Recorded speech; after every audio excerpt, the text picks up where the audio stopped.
Hello, good evening, everyone. My name is Dr. Aladdin Bashir, and I'm a consultant endocrinologist at Dubai Hospital.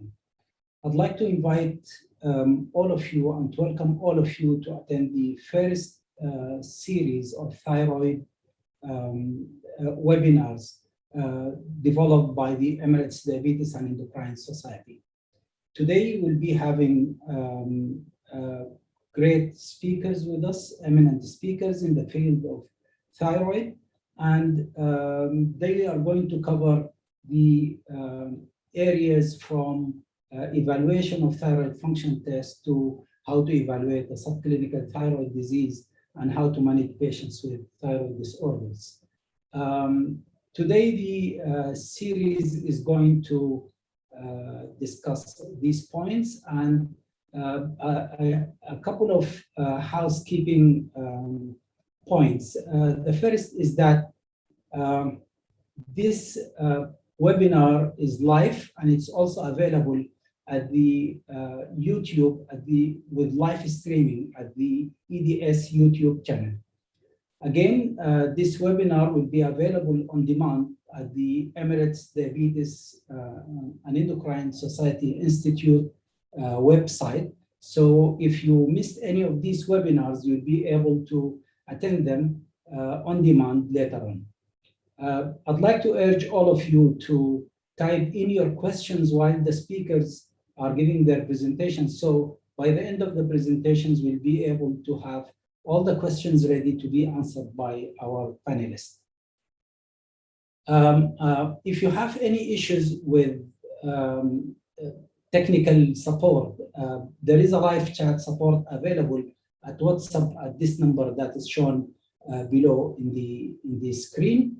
And I'd like to remind you that this event is accredited by Dubai Health Authority of up to 1.5 CME hours. Now, our first speaker will be Professor Victor Burnett. Professor Victor Burnett is the chair of Division of Endocrinology at Mayo Clinic in Jacksonville, Florida. He is also a professor at Mayo Clinic College of Medicine. His main academic interests are focused in the field of thyroidology, and his interest is basically on thyroid nodules and thyroid cancer. He's currently serving as the president of American Thyroid Association, and he served for more than 20 years at the US Medical Corporation, and he retired as a colonel. He has so many of the peer-reviewed publications, more than 65, and he co-authored more than 19 book chapters. Professor Victor is going to talk to us about the thyroid function test, how to interpret the thyroid function test, and what are the challenges in diagnosing thyroid dysfunction.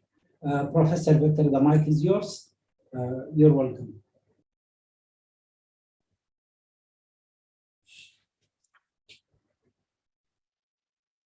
Hello, I'd like to very much thank for the leadership of the Emirates Diabetes and Endocrine Society to do this presentation and participate in this thyroid webinar. My talk will be on challenging thyroid function tests. I do not have any conflicts of interest to report.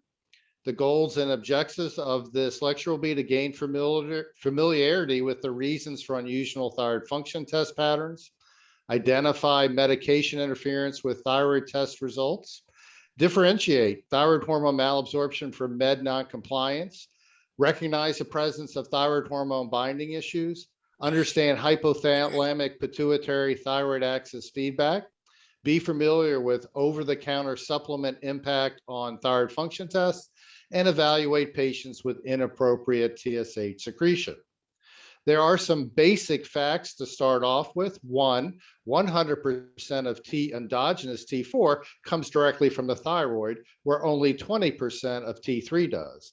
The majority, the 80% of T3 that is in the blood, comes from peripheral conversion of T4 to T3 by 5' monodeiagonation. Additionally, when looking at circulating T4 and T3, only approximately 1% is actually free. The other 99% is protein bound to thyroid binding globulin, prealbumin, or transthyretin. Factors that impact endogenous thyroid function that need to be considered: one, any disruption of the hypothalamic pituitary thyroid axis, a decrease or increase in thyroid hormone production or release, an increase in thyroid hormone metabolism or elimination, enhanced thyroid autoimmunity, destructive thyroiditis, changes in thyroid hormone binding proteins, displacement of thyroid hormone from binding proteins, and inhibition of thyroid hormone activation and decrease of T4 to T3 conversion. Other information to consider when tackling unusual thyroid function tests include: are there signs or symptoms of thyroid dysfunction? Is there recent and reliable thyroid function test results available? Is there a history of previous thyroid dysfunction or family history of thyroid problems? Looking at drugs, both prescription and over-the-counter products. History of thyroid hormone treatment, iodine exposure from contrast, diet, or topically. Underlying medical conditions such as pregnancy, liver or renal disease, or acute illness. Are there discrepant TFT result pattern? And is there any previous imaging of the thyroid and/or pituitary?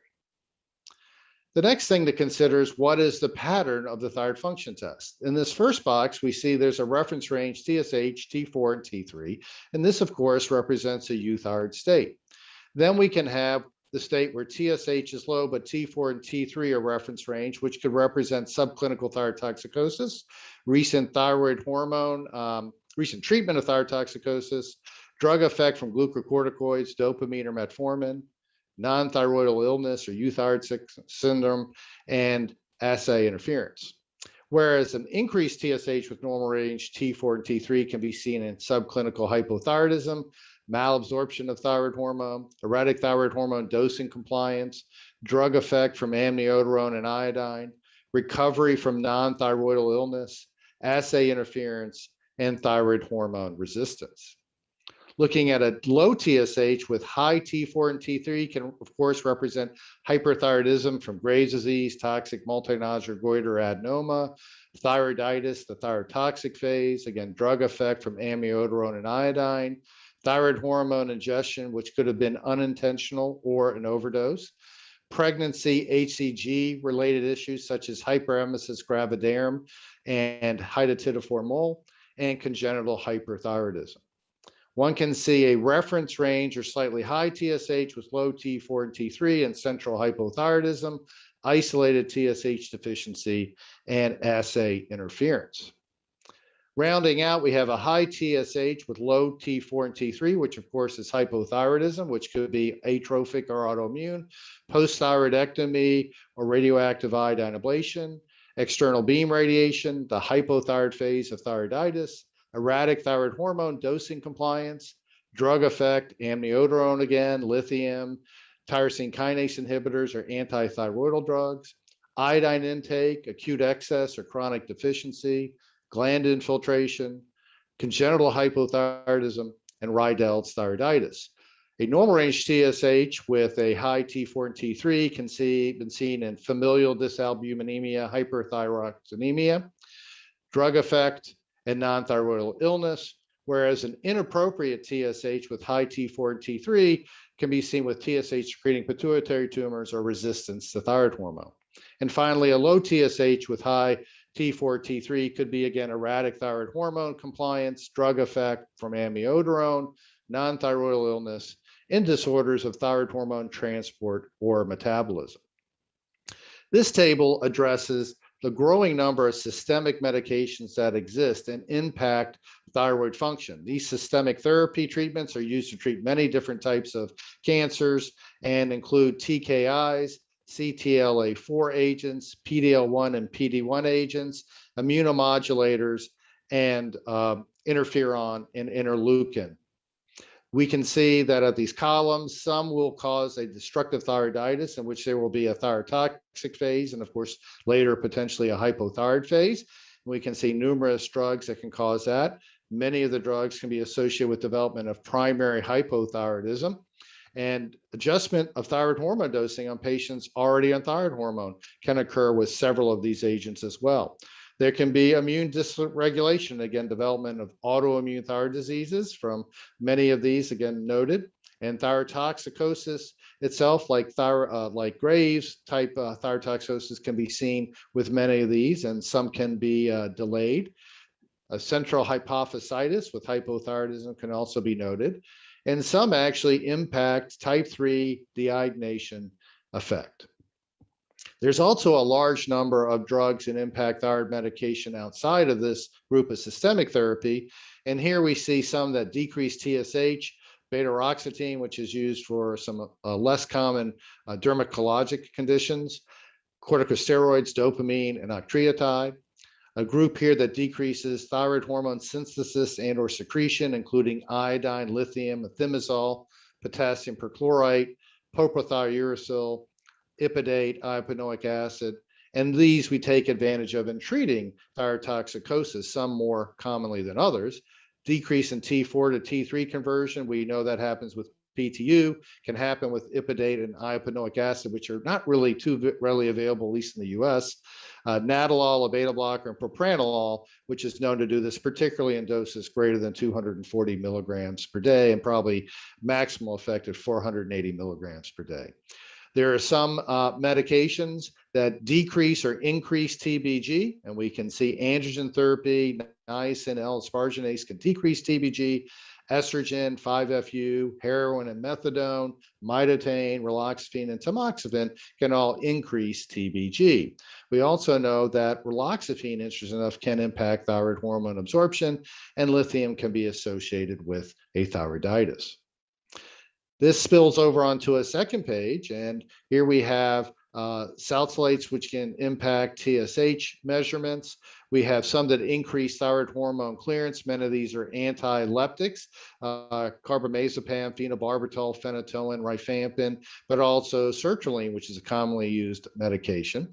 Some cause thyroid hormone displacement from binding proteins, aspirin, Lasix, heparin, salicylate, salicylates, and such.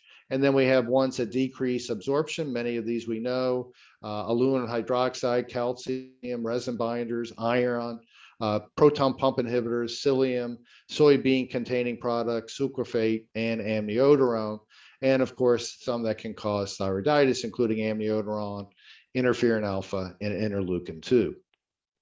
Now let's launch into the cases. Here we have a 55-year-old male who has MS. He's referred from neurology for low TSH and high free T4, no signs of thyrotoxicosis, has some other medical diagnoses, has this list of medications, as you can see, including fingolimod for the MS. His physical exam was relatively unremarkable. Ultrasound was within normal limits. A thyroid scan revealed normal gland appearance, and radioactive iodine uptake was at 25%, which is actually reference range. Initial laboratory tests you can see show elevated free T4, total T3, a suppressed TSH, an elevated TBII, which would be suggestive of autoimmune disease such as Graves' disease, a TG that actually somewhat low if the patient had endogenous thyrotoxicosis, and an unmeasurable thyroglobulin antibody. These labs are repeated and some additional labs were done, and a TSI actually was totally normal, and an SHBG was normal range as well. Now, the patient was questioned some more, and it was identified that the patient was actually on high-dose biotin for a multiple sclerosis-related trial. And so the patient was later taken off biotin. His blood tests were repeated, and you can see his normalization of his T4, T3, TSH, TBII, TSI remained reference range. TG came up to a more appropriate level for a euthyroid patient, and these also did not change significantly. Interestingly enough, you can see the assay design is marked with an A here when they used the streptavidin biotin interaction in the assay, and all the ones that were impacted did have this type of streptavidin biotin interaction. And so, except for TSI, which was an in vitro bioassay, and so was not impacted. There's a nice article about this in JAMA in 2017 from Dr. Lee. This first thing shows biotin levels, what they typically run, then put on, I think it's 10 milligrams of biotin, how biotin levels increase by day 7, and then when discontinued by 7 days later are back to about reference range. And here we can see TSH being measured by biotinylated assays, and there's a drop and then return back to baseline values pretty much after discontinuation of the biotin. And same thing with the non-biotinylated, there wasn't an interference. There was one that was a little bit different, but they were pretty much tight and didn't show an effect. So we know that biotin can impact these biotinylated assays, and one was good to have them off biotin for at least a couple of days. In practical sense, I think we've seen 2 days is probably fine. This article particularly looked at 7 days. Case 2 is a 20-year-old female with Hashimoto's hypothyroidism, diagnosed age 10, had been on various LT4 doses since diagnosis, but had TSHs ranging between 4 to 30 and never in really good control. Family history notable from mother with Graves' disease and a brother with hypothyroidism. Multinodular goiter was found and led to a workup, and then led to a biopsy, which found a suspicious nodule, which led to surgery and a total thyroidectomy, which found an incidental 1 millimeter PTC. Patient's LT4 doses have been serially increased in an attempt to keep her TSH about 0.5 to 2, and she was up to a dose of 300 micrograms per day, despite being a fairly small young woman. And so this was well above her expected weight dosing. And her TSH again remained significantly outside of range. She interestingly described a paucity of hypothyroid symptoms and did note some mild weight gain and fatigue. She reported medication compliance, saying she'd take her medication in the morning on an empty stomach with no other meds, and said she didn't really have any symptoms of malabsorption. However, the mother pointed out that there had been non-compliance during her teen years, and she was concerned that that actually had continued. The patient agreed to take the LT4 under observation of a family member who lived with her in her college apartment. And so these were the labs we started with here in August 2010. She is supposedly taking her thyroid hormone under observation of this sibling who confirms that the patient is taking her thyroid hormone, and yet she has a TSH that remains high, a free T4 that has not rebounded, and a low total T3 as well. So the question is, what's going on? So we thought, well, the patient has one autoimmune disease, maybe they could have another. And we checked transglutaminase IgG autoantibodies, and she was actually positive to 10.2 with greater than 9 being positive. We know LT4 is absorbed by the jejunum and proximum ileum. There are case reports of resistance to thyroid hormone replacement in patients that have celiac disease. So we started the patient on a gluten-free diet. 2 months of a strict gluten-free diet, reported compliance and LT4 200 micrograms per day. And yet here we sit with a TSH of greater than 90 and free T4 of less than 0.2, which again begged the question, was she not compliant on her gluten-free diet and still not getting good absorption? Or was she just not compliant, or was something else going on? One thing that we have found useful over the years is doing an LT4 absorption test. And this involves giving a patient approximately 600 to maybe up to 1,000 or 1,500 micrograms of thyroid hormone and drawing serial blood testing. Here you can see total T4 levels done at baseline every 30 minutes initially, and then hours out, and then one checked at 24 hours. We can see that the patient started with a very low total T4 of about 1.1 and achieved at 3 hours a max total T4 of 8.7, which led to a delta of 7.6. We then use a volume of distribution calculation that includes BMI, and then we include the incremental total T4 change plus the dose. Here we gave 600 micrograms, and this yielded that the patient had at least 100%. Again, you can't have over 100% absorption, but sometimes when patients are very non-compliant and they take this test, they'll have an absorption that will be above 100. But it shows that she is well above 60% and the typical 80% or better absorption. And so there really is not a reason that the patient should not be able to have better thyroid hormone levels. This is a table from a report that Kristen Gonzalez, one of the fellows in Mayo Clinic Rochester, performed, and I was involved with this study, and basically shows what we noticed with absorption in the thyroid hormone absorption test. And we can see that the absorption numbers are anywhere from in the 60s up into hundreds, and most of the patients exhibited very good absorption. Some were in the 60s, but one should then be able to figure out, do an adjustment for a little bit lower absorption and still be able to overcome some small amount of malabsorption and get normal thyroid function tests. And so there's not a reason at 67% absorption, someone shouldn't be able to get fairly decent thyroid levels. So LT4 absorption testing can be helpful to determine possible non-compliance. Compliance with LT4 can sometimes be improved by having patients take their full dose weekly at one time, potentially under observation initially. And then while safe doing this in healthy young patients, you do need to be careful in older patients, especially if they have anything like cardiac issues that might be exacerbated by the weekly dosing. Case number 3 is a 74-year-old male with a past history of hypothyroidism. He's tired and sluggish. His TFTs have always been normal. His PCP said, well, you're tired. Let's give you some LT4. And he said there was an transient improvement on his health with 50 micrograms, but then that kind of abated. And he says he takes his LT4 appropriately. Looking at the blood tests here on date number 1, we can say we have a normal TSH, but high total T4 and T3 levels. This is repeated, and we see a similar thing, 2.6, 16.3, 233. And then let's talk about this. So we know total T4 is a composition of free T4 and T4 bound. We've talked about it's bound to TBG, prealbumin, and transthyretin, and that there can be alterations if there's a change in concentration or binding capacity of any of these factors. So, and here again, a reminder about the medications that can either lower TBG or potentially increase TBG. In this patient, it's easily solved by doing a free T4, and you can consider doing a T3, free T3, and these were both normal range, and the patient is really euthyroid. Sometimes this gets a little bit more complicated, and we sometimes resort to using thyroxine binding protein electrophoresis, which helps us detect aberrant thyroxine binding proteins, abnormal forms of albumin and prealbumin, selected deficiency of one of the thyroxine binding proteins, and antibodies to T4.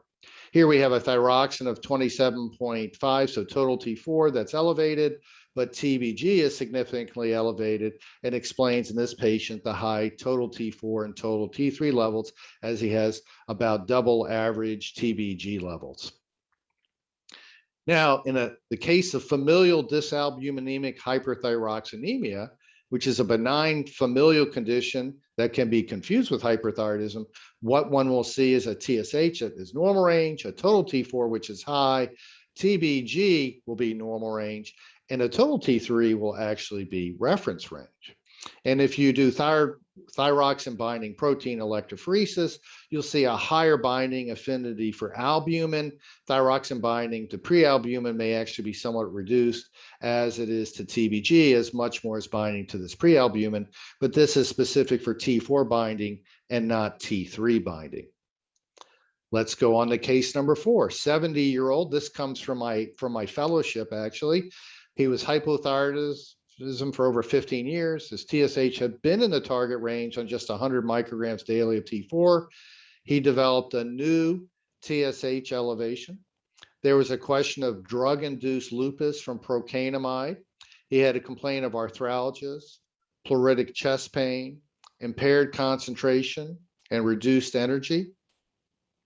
Past medical history, paroxysmal AFib, pernicious anemia. Medications included levothyroxine, 150 micrograms, digoxin, which was used more commonly back then, cardiazem, Coumadin, B12, 1,000 micrograms IM monthly. Here you see his thyroid function test. We can see LT4 dose, TSH, and free T4. And I'll tell you, the free T4 normal range for this was about 10 to 30 on this equilibrium dialysis assay we had at that point in time. You can see on a stable LT4 dose of 100, his TSHs were never very good. 4.8 was the best he did. It was up to 32. There was concern about whether he was compliant with his medications. He was increased and ended up going 150. Still didn't have a TSH that went in the normal range. October of 92, he's still at 12.6 on his TSH, but his free T4s are all fairly normal range. Some of them low normal, some of them mid-range normal. Physical exam was notable. Blood pressure 100/64, so a little bit of slightly on the low side.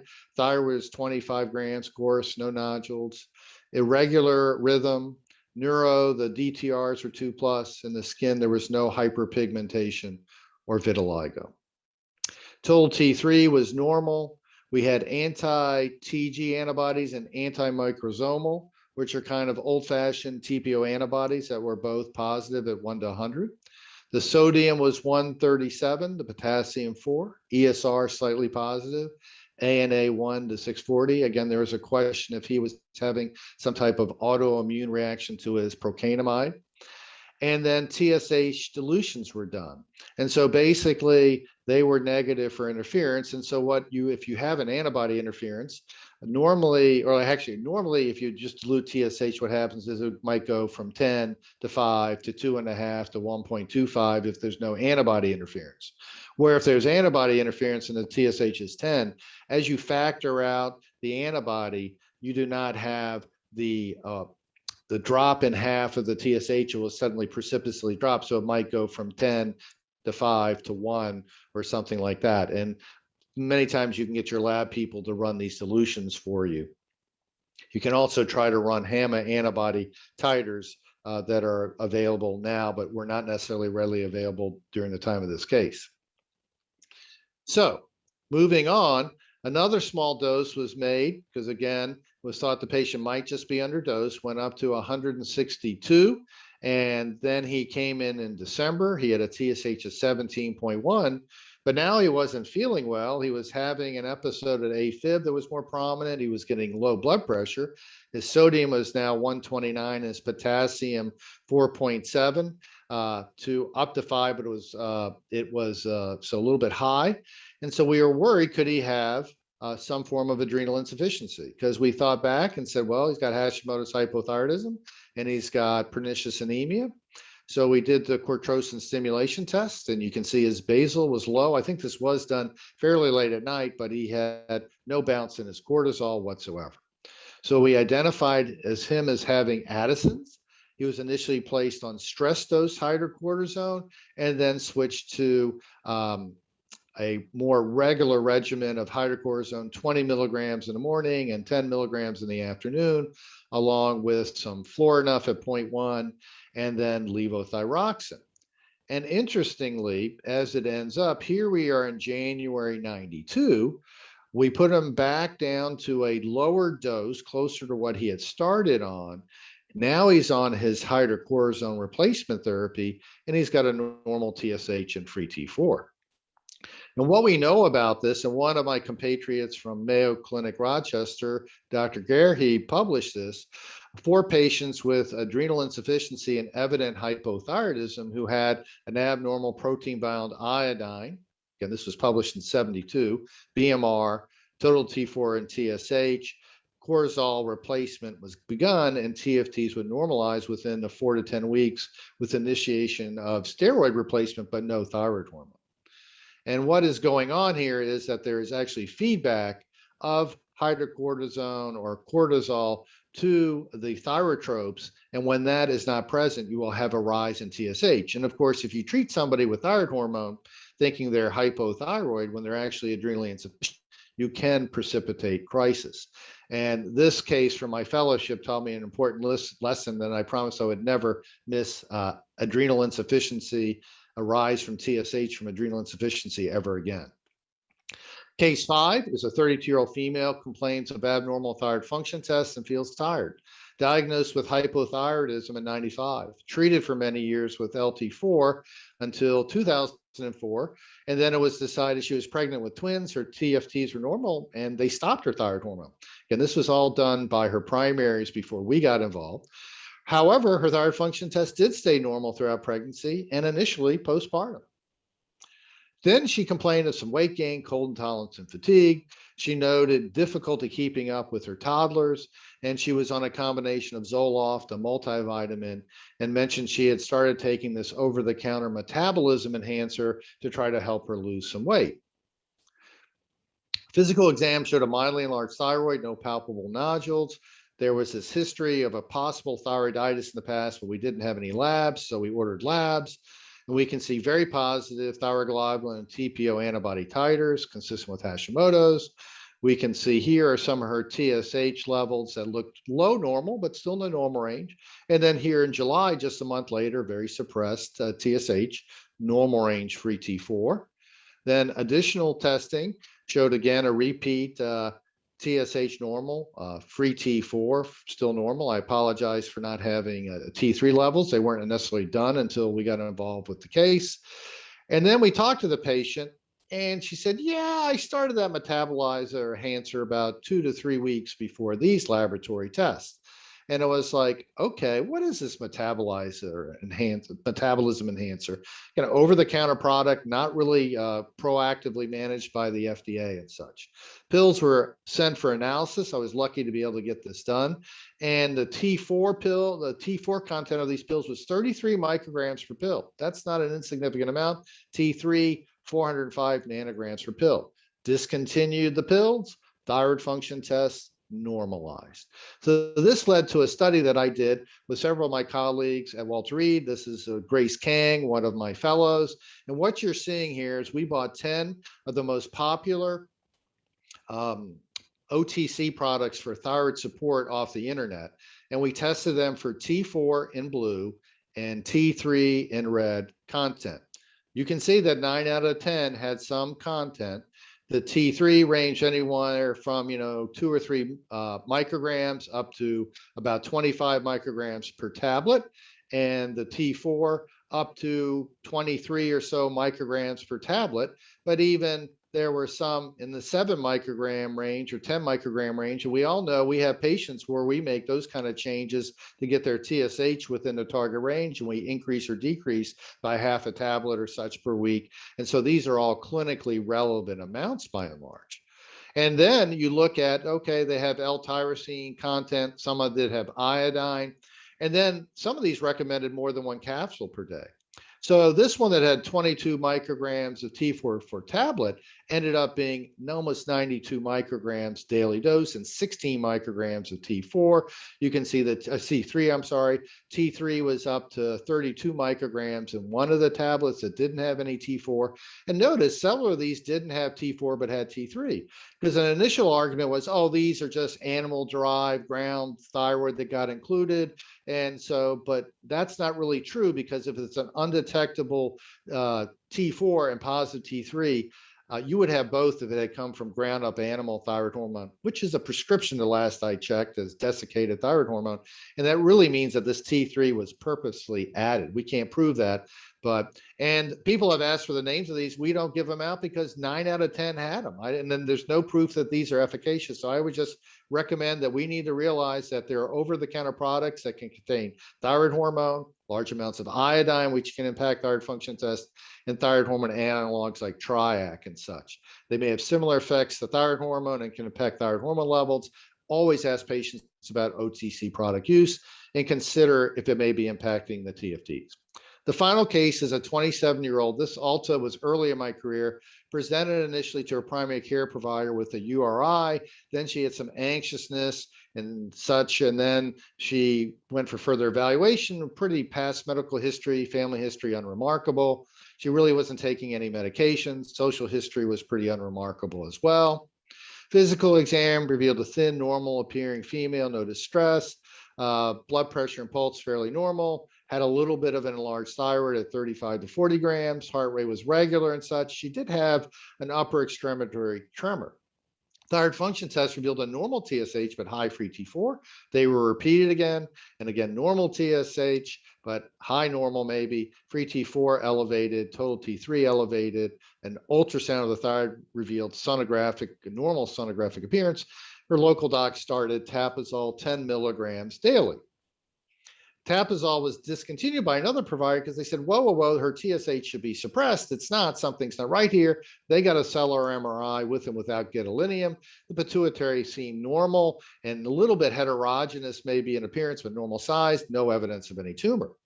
Additional testing was done, an analog free T4 again of 2.54, an equilibrium dialysis, a little less impressive, but still high normal, and a free T3 of 8.3. We did TSH dilutions, which were fairly appropriate and didn't show any antibody interference. So we are a little puzzled. The patient seemed to have inappropriate TSH and thyrotoxicosis. We happened to get a thyroid scan. I wouldn't recommend this now. I think this was a little bit overkill, but it was again early in the career, and she had an uptake of 60.8%, which was high. Back here, we still had TRH stimulation, and you can kind of see a flat response. But interestingly enough, we had two different TSH assays, and one ran a little bit higher than the other, but fairly stable. Usually you would see TSH rise in a normal situation with a TRH stimulation. So this was suspicious for a potential pituitary tumor. So we did an alpha subunit, it was 0.8. There's a ratio you can calculate with TSH. Our ratio came out to be 2.3. And when it's higher than 1, you have to be concerned about a TSH secreting pituitary tumor. Prolactin, IGF-1, FSH, and LH run remarkable. Here's the initial pituitary MRI that was done by her local physician. And you can see it looks pretty unremarkable. And then later, we did something called a dynamic MRI because I was talking with one of my mentors, and he said, oh, yeah, I just had a Cushing's patient. We couldn't find the tumor. We did this dynamic MRI. Here's a dynamic MRI. Here's the patient's TSH secreting tumor here in the left part of the anterior pituitary. Dynamic MRI is a series of coronal fast spin echo images that are obtained during injection of the gadolinium with about 3 slices per volume. This wasn't well appreciated in the 90s when I did this testing. And later, we published an article in Endocrine Practice talking about our cases of the TSH secreting tumor in Cushing's, and that we found it with dynamic MRI. And I think this now has become common practice within most practices. And just to wrap up, so this was a case of inappropriate secretion of TSH. The TSH levels may be frankly elevated beyond reference range, or they may be inappropriately in the normal range, but have elevated T4 and T3. You have to think of resistance to thyroid hormone or TSH secreting pituitary tumor. Again, you can do an alpha subunit. If it's above 1, it's a TSH secreting tumor. Under 1, it's resistance. But you cannot use this ratio in women who are postmenopausal because their LH and FSH are elevated. And so will be the alpha subunit. So dynamic MRI may be helpful in localizing more subtle pituitary lesions not seen with standard MRI. To wrap up, this patient had surgery, and interestingly enough, she ended up developing a mild central hypothyroidism and required some levothyroxine therapy. It did not seem that her thyroid tropes recovered. Typically, I would think they would. And so I thank you for your attention. This is a picture of our campus here in Florida in the outpatient building, the Davis building, where I practice. I hope you have found my information useful, and I hope you enjoy the rest of the conference. Thank you. Thank you very much, Professor Victor. As expected, excellent lecture, excellent presentation, and I'm sure it's going to help a lot of our colleagues in managing patients with thyroid disease. I'd like to encourage all of you to continue posting questions as the speakers are presenting, because it will help us by the end of the presentations in the Q&A session. Our next presentation is by Dr. Salman Razvi. Dr. Salman is a senior lecturer of endocrinology at the Newcastle University, and he's a consultant endocrinologist at Queen Elizabeth Hospital. His main focus of research has been in investigating the association of thyroid function and cardiovascular disease. This actually started when he was doing his doctoral thesis, and he did his doctoral thesis in subclinical the cardiovascular impact of subclinical hypothyroidism in patients with thyroid disorders. He is a very active researcher, and he published more than 80 peer-reviewed papers in different journals. He's also in the editorial board of many of the journals, including the JCM, the Thyroid, and he's also an editorial in the frontiers of endocrinology. Dr. Salman, the mic is yours. You're welcome.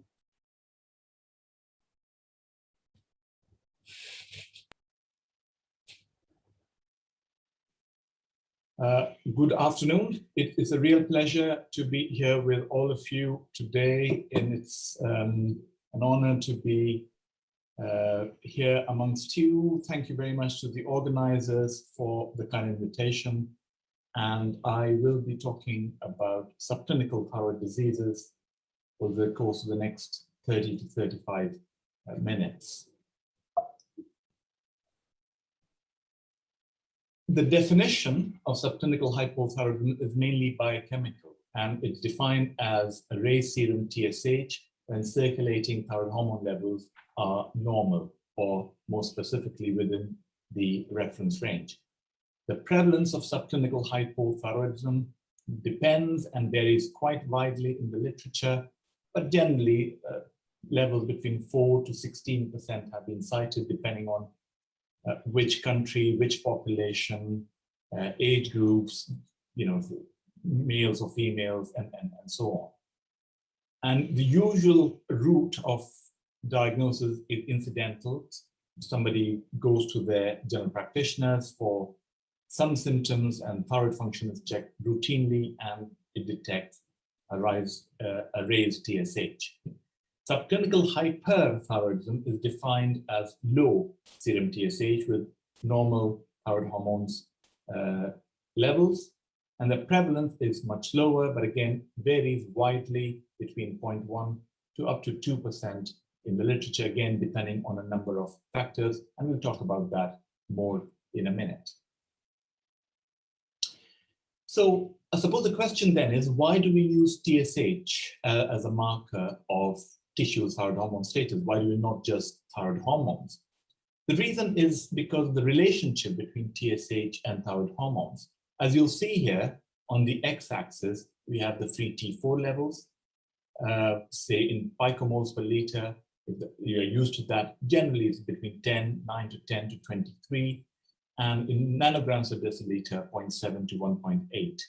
So that's your x-axis. On the y-axis, we have TSH, and the TSH here, as you'll see, is not in the regular scale, but in a log scale. So it goes from 0.01 to 0.1, 1, 10, 100, and 1,000.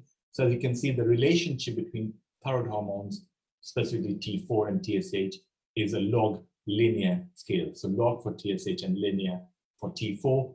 But most importantly, what you'll see here is that on average, for a 2-fold change in T4, you'd get a 100-fold change in TSH. So if T4 doubles, you'd expect a 100-fold reduction in TSH. And if T4 half, you'd expect to see 100 times rise in TSH. Let's see how that would work in clinical practice.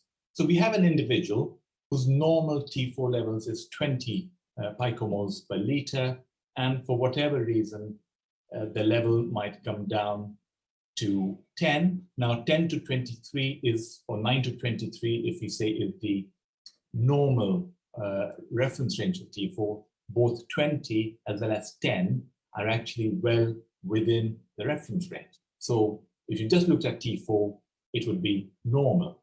But for that individual, it's actually halved from 20 to 10. And the TSH for that person was 1.5 and the T4 was 20.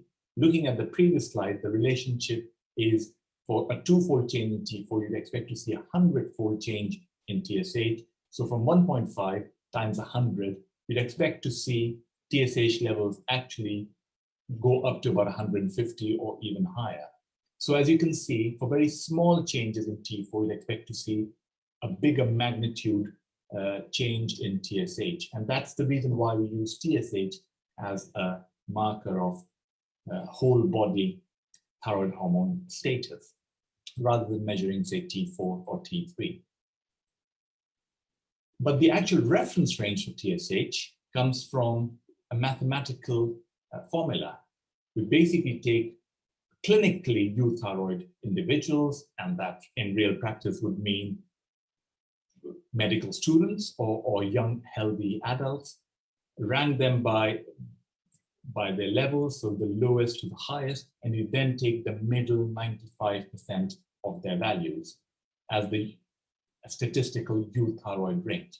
And the top 2.5% would have high TSH, and the bottom 2.5% would be classed as having low TSH, and hence we get the subclinical hypothyroidism at one end and the subclinical hyperthyroidism at the other end. So as you can see, it's not based on any clinical criteria. So a TSH of say 5 or 5.5 isn't because it's associated with or it's related to any health outcomes, but it's mainly around a statistical criteria. And you might already know this, but it's interesting that it's not just TSH. A large number of analytes that we use, including creatinine, including liver function tests, and so on, are derived using exactly these same methods. So it isn't very much based on clinical criteria. Now, the other issue with TSH is that it's not a very static molecule, that if it's 1.5 today, will be 1.5 tomorrow or the day after in 6 months' time. A number of factors impact on TSH. Iodine levels, so increasing in iodine status leads to an increase in serum TSH, and it's very nicely been shown in studies from China, where previously iodine insufficient areas are now iodine replete, or maybe even have iodine excess. And we see that TSH levels have gone up significantly, and most importantly, the diagnosis of subclinical hypothyroidism has increased quite significantly as well. Age is another important factor, and we've realized in the last 10, 15 years that as one ages, TSH levels tend to increase in most people. Weight is another important factor. As weight increases, so does TSH. We'll come back to that as well. Different ethnic background people will have different TSH levels, and this is mainly in the Afro-Caribbean race, where TSH levels tend to be slightly lower than, say, Caucasians. There is this diurnal variation that is well recognized. Levels of TSH are higher in the early hours of the morning and lower in the afternoon. Smoking tends to lower TSH. Stopping smoking tends to increase TSH and has a similar effect on TPO antibodies. Smokers tend to have lower TPO antibodies, and people who don't smoke tend to have higher TPO antibody levels. TPO antibody positive people tend to have higher TSH levels. We know about pregnancy and how, mainly due to effects on beta HCG and the thyroid binding globulin and so on, there is an impact on thyroid hormones, but also on TSH levels. A number of drugs and many illnesses and diet and fasting all have an impact on TSH. And finally, the other thing that has to be kept in mind is that there are real differences between the assays. So there are not just differences between assays, but also within the assay itself. So if you use the same assay, but if you divide the sample into two and check one first and the other one the second time around, you won't get exactly the same value. There will be a small difference, and typically 5 to 6% coefficient of variation is to be expected even within the same assay. So as you can see, there are a number of factors that would impact on TSH levels, and it's not just a number that you would take it on in isolation. Now, when we manage patients, and this is true for almost every other condition, we just don't look at a number. We look at the patient as a whole. So if we were just engrossed in looking at the level of TSH and not at the patient or the symptoms or the family history or how they, the other factor that we have looked at, the weight, the age, iodine, and so on and so forth, then we don't really need doctors to be able to do this, a computer algorithm could be able to manage these patients. So an overall clinical assessment needs to be performed, and examining the patient and speaking to them is really important. Remember this, I think I need to remind myself a lot of the time that biochemistry is a guide and not a binary treatment decision aid that will decide whether somebody gets treatment or not all the time. Now, if you concentrate on subclinical hypothyroidism first, what could be the possible end organ effects of this? First, it could affect a person's quality of life, mainly due to symptoms. Second, there's a lot of evidence and talk about cardiovascular disease and mortality being linked. It could lead to weight gain. A lot of patients certainly think so. And also, it could be associated with impaired fertility, pregnancy outcomes, fetal outcomes, and so on. Let's try and look at all of these in turn. So what we do know is from the Colorado thyroid disease prevalence study and many similar studies is that a number of symptoms are higher in people with elevated TSH. So for example, let's look at tiredness, more tired. Approximately 20% of people in this study in Colorado reported tiredness and who had raised TSH. But if you also look closely, 16 or 17% of people with normal TSH also reported tiredness. So the actual difference between those reported tiredness based on the TSH levels wasn't huge. So if you were to use tiredness as a discriminatory factor, you wouldn't be able to diagnose subclinical hypothyroidism. And that's true for a lot of other symptoms as well: dry skin, poor memory, slow thinking, weaker muscles, feeling colder. There was a statistically higher number of people with high TSH, but so were a large number of people with normal TSHs who were reporting the same. So I think it tells us two things. First is that symptoms of hypothyroidism are very, very common in the general population. And secondly, symptoms alone cannot replace biochemical testing. So I think we need to have, as I said before, a holistic approach in managing these patients.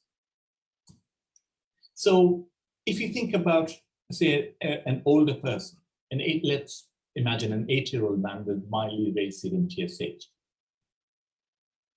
He reports tiredness. He went to his general practitioner, and as is expected, they have measured a number of biochemical analytes, including TSH. And on the first occasion, his TSH is 6.5. On the second occasion, his TSH is 6.8. And the reference range, as you'll see here, it goes up to 4.5. So both 6.5 and 6.8 are elevated. His free T4 levels on both occasions is well within the reference range. So this is subclinical hypothyroidism confirmed on 2 occasions. And he has symptoms, that is tiredness.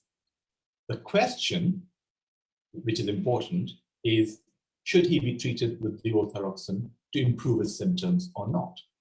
This is exactly the question I asked a lot of endocrinologists. And if you were one of those who responded to this, thank you very much.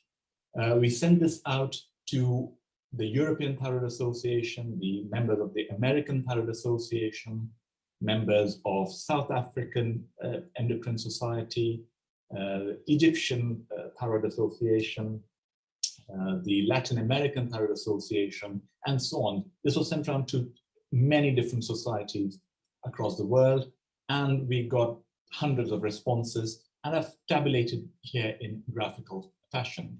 What's important is that if you look at the light gray section here, about 17 to 18% of endocrinologists in Europe would treat this 80-year-old person with mildly raised TSH or subclinical hypothyroidism. It was much higher, about 30%, so almost double in North America. The rest of the world, including North Africa, South Africa, Latin America, or other regions, including the UAE, the levels were much lower, so similar to Europe, about 20% or lower. So North America stood out. I suppose what this highlights is there's a large variation in clinical practice, and that could be geographical, it could be linked to how healthcare systems work, it could be linked to the patients themselves, and so on. We didn't really look at the reason behind this variation, but it just gives us an idea about how management strategies may differ. Now, why are we asking this question about an older person? To some extent, this was kind of initiated by the study from Leiden, where they looked at 85-year-olds and followed them up for 4 years and looked at survival based on their TSH levels or thyroid function status level at baseline.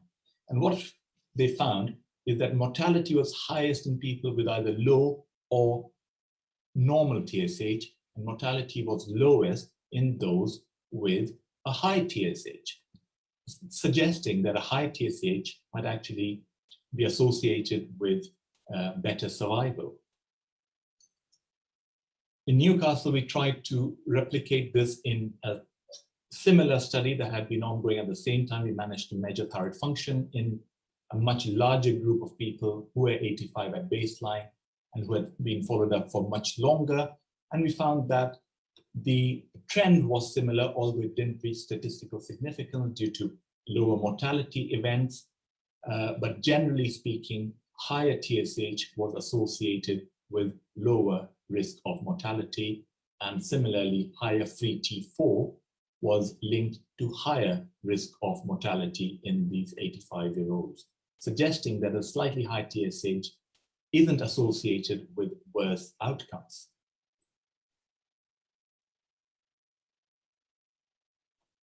So what about symptoms and quality of life? So the TRUST trial was probably the largest trial to date in older people. So when I say older, it's 65 years or more, that randomized 369 people to placebo and 368 to levothyroxine. And these are all people with subclinical hypothyroidism.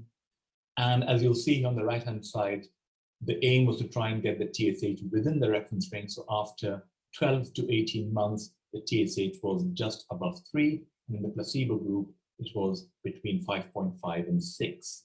So still high TSH in the placebo group and normal TSH in the levothyroxine group, which is what you want to see.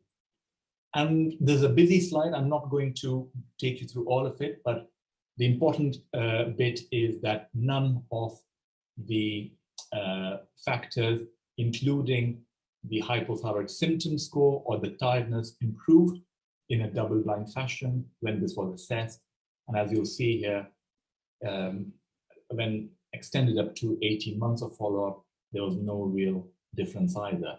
So symptoms of hypothyroidism or tiredness do not improve when older people with subclinical hypothyroidism are treated with levothyroxine, is what we can take home from this.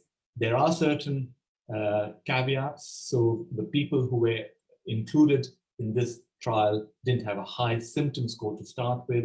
You could argue that not enough thyroxine was given. Maybe trying a higher dose of T4 to get the TSH lower may have worked, and so on. People with the highest symptom score probably didn't take part in the study because they didn't want to be allocated to placebo when they could get levothyroxine by just going to the GP, and so on and so forth. It could be a number of reasons, but overall, it kind of fits in with other bodies of evidence that suggest that treatment doesn't really have much of an impact, particularly in older people.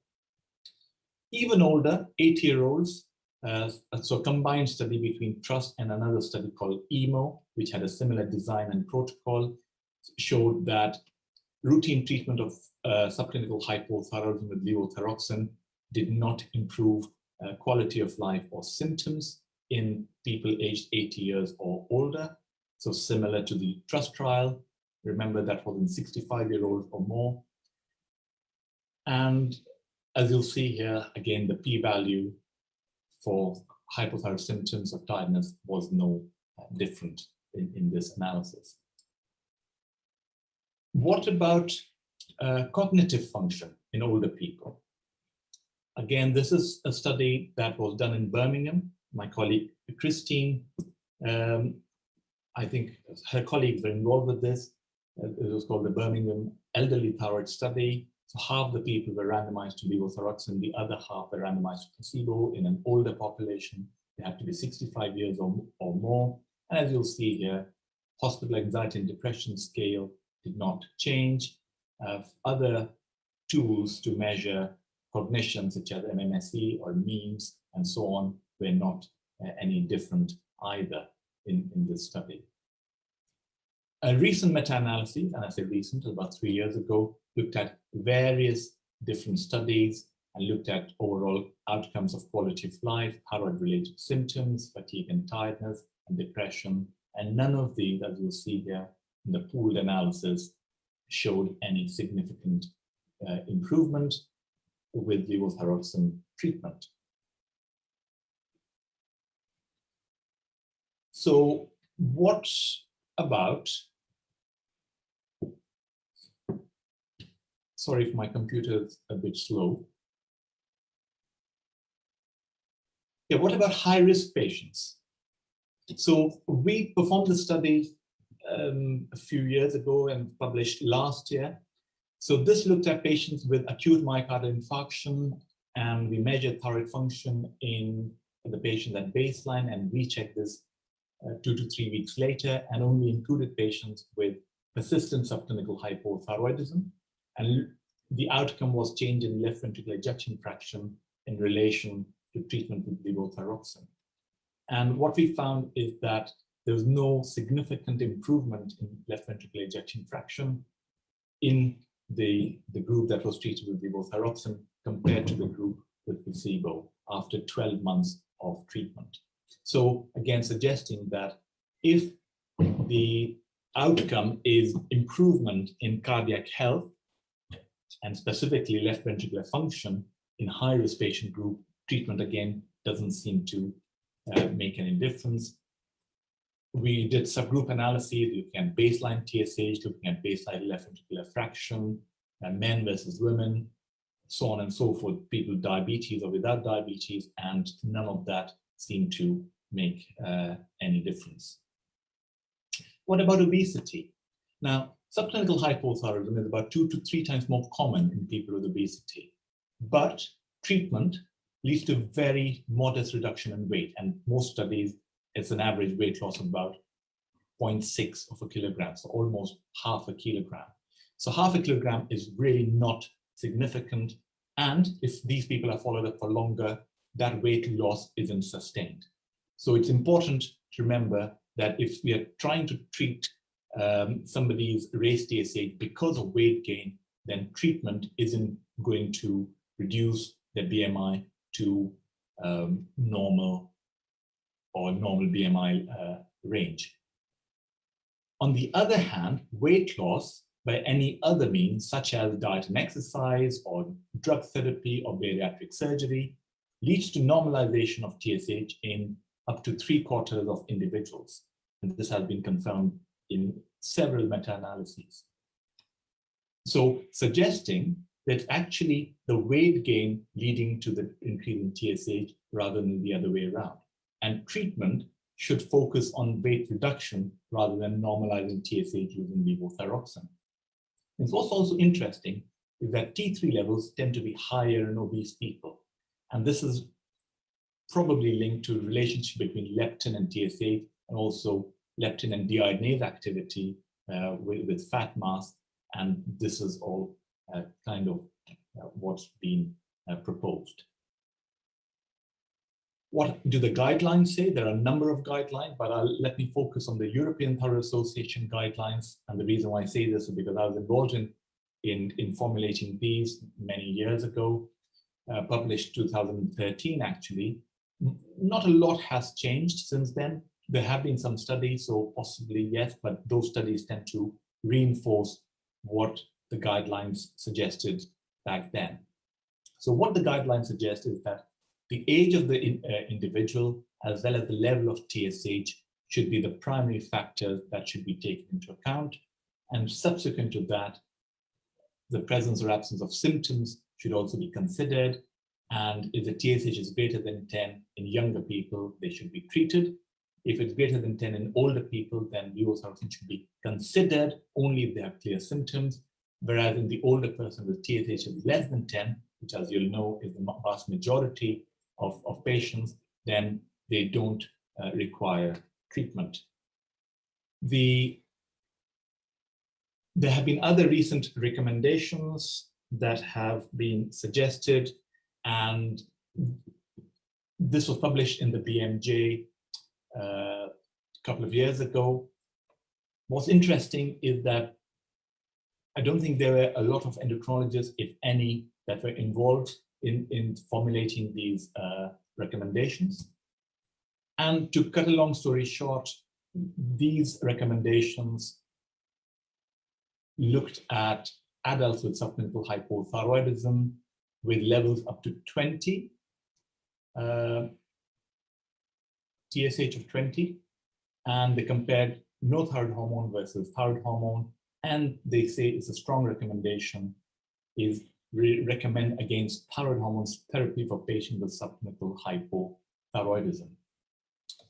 And they do say that it may not apply to patients with severe symptoms or young adults such as less than 30-year-olds or women who are trying to become pregnant and patients with TSH above 20.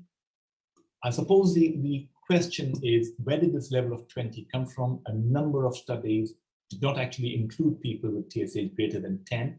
So the evidence base for the 20 cutoff is very weak. And imagine a 31-year-old with a TSH of 19.9 and who may have, a number of symptoms, which is not severe, but overall is affecting quality of life.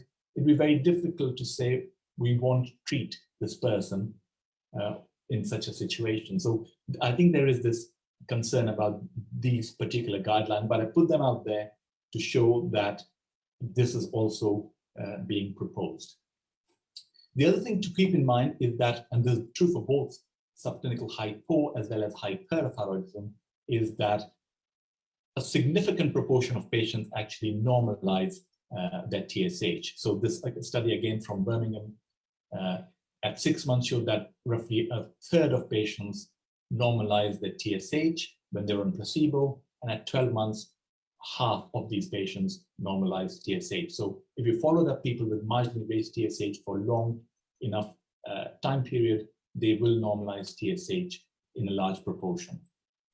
What about miscarriages? Again, there's a lot of observational studies that suggest that higher the TSH, higher the risk of miscarriage. And you'll see here, the odds go up from about 2 to about 4 times, depending on the level of TSH raised. But again, these are associations, not necessarily causal relationships. The study from Cardiff, the first to look at evidence of treatment in pregnant women with raised TSH, looked at the IQ of the offspring, and as you'll see here, none of the parameters that they looked at, including the offspring of the children and other scores, was any significantly improved in the pregnant women that were treated with levothyroxine compared to placebo. A much larger study was then performed in the US by Brian Casey. And again, as we will see here, is that none of the p-values here, looking at a week of gestation at delivery, placental abruption, preeclampsia, stillbirths or miscarriages or neonatal deaths were indifferent. Let me just highlight that some of these events were very low, so we can't really take a lot from that in this group. But overall, kind of fits in with the suggestion that treatment of mildly raised TSH in the first few weeks of pregnancy doesn't really improve either maternal or fetal outcomes or IQ. The American Thyroid Association pregnancy guidelines recommend that only people with who are TPO antibody positive with a TSH greater than the pregnancy specific reference range should be treated, and they class that as a strong recommendation. And TPO antibody negative women with a TSH greater than 10 should be treated. Again, it's a strong recommendation. So TSH less than 10, only if they're TPO antibody positive. TSH greater than 10, doesn't matter what the TPO antibody is, they should be treated in pregnancy, what they suggested in their recommendations. Then they talk about considered and so on based on weak or low quality evidence. And we won't go into that. I suggest you look this up. So I think we can, one of the things we can take home from these studies in subclinical hypothyroidism, and it's true also for subclinical hyperthyroidism to an extent, is that the relationship, whether statistical or anecdotal, don't necessarily mean it's one is causing the other. So for example, if you look at sunglasses sold and ice cream, number of ice creams sold here in the two axes, and there seems to be a very direct link. So the increase in number of sunglasses leads to an increase in number of ice creams being sold, suggests that, you know, one is causing the other, or this is causing this. Actually, it's being mediated by sunshine and heat, which is the unmeasured factor here. So similar thing could be happening in the other studies that have looked at relationship, and that's true for most of the other relationships or association studies that we come across in the literature. Until a randomized control trial is done, which has looked at an intervention in a double-blind fashion, it's very difficult to know whether it's causal or not. So what about subclinical hyper? It's associated with atrial fibrillation, mortality due to cardiovascular events, osteoporosis and fractures, strokes and dementias and so on. There's not very many randomized controlled trials, so I'll be mainly focusing on observational studies here, and mortality. So this meta-analysis looked at total mortality, and overall there seemed to be an increase in risk with subclinical hyper. Cardiovascular mortality was also similarly increased, and incident atrial fibrillation was also increased. I once again stress, we've seen this before with subclinical hypo. It doesn't necessarily mean that a low TSH is causing all these adverse events, and it may be that the low TSH is a marker of other ill health that's going on. Risk of fracture, again, a very busy slide, but again, it's a meta-analysis. So as you'll see here, that hip fracture is higher in subclinical hyperthyroidism. Any fracture is higher. Non-spinal fractures, not significant, but in a similar kind of ballpark figure. And clinical spine fracture, not radiological, but clinical, again, on the higher side, but again, doesn't reach statistical significance, suggesting that there's a relationship, but again, we don't know whether it's causal or not, and whether treatment will improve risk of fractures. What about cognitive function? Another meta-analysis looking at 13 studies, global cognition, executive function, memory, no improvement so no improvement and no higher risk with subclinical hyperthyroidism. And dementia, again, this meta-analysis doesn't suggest that subclinical hyperthyroidism is related, although you could argue that it's approaching significance, but it doesn't categorically prove a relationship exists compared to euthyroidism.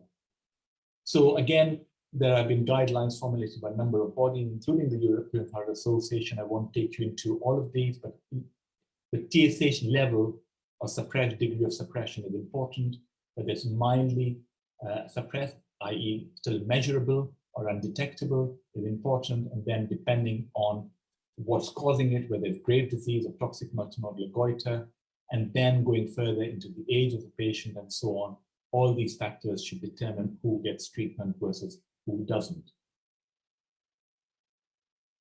So nearly at the end now, the ATA have also come out with guidelines for the management. So they say in older people, that's more than 65 years, if the TSH is persistently undetectable, and treatment is recommended if they have cardiovascular risk factors, heart disease, osteoporosis, and postmenopausal women are not on bone protection or those with symptoms. Again, these are based on observational data, not on randomized controlled trials. In younger patients, they say treatment should be considered if TSH is undetectable. Again, based on observation data, not randomized controlled trials.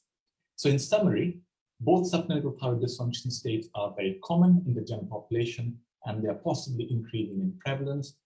A large proportion of patients are being treated, although the evidence base on which this treatment is based on is unclear, and a lot of it is based on observation data.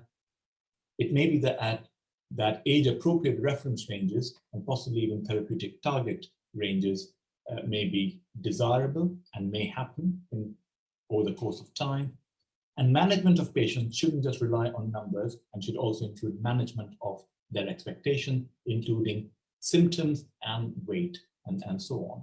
And that should hopefully lead to better relationship between patients and their clinicians, as well as patients and their condition and treatment, if possible. So thank you very much for your attention. I think we'll have questions at the end of this session. Thank you.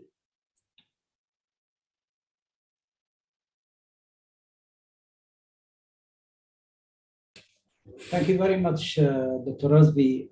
Very comprehensive discussion on the thyroid dysfunction or subclinical hypothyroidism and its impact on patients. Our next speaker is Dr. Christine Bollard. Dr. Christine is a professor of endocrinology at the University of Birmingham. She is a consultant endocrinologist at the University Hospitals at Birmingham.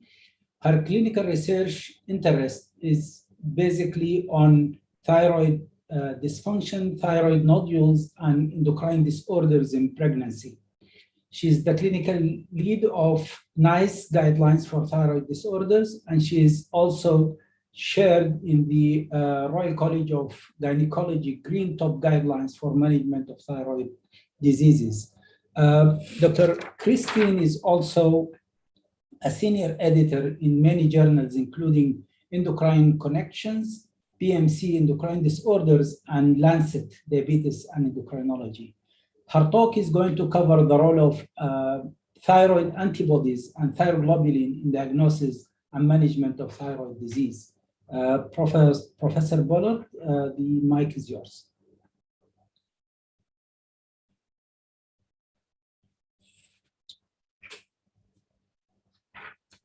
Good evening, ladies and gentlemen. I would like to thank the organizers for asking me to speak on the role of thyroid antibodies and thyroglobulin in diagnosis and management of thyroid diseases.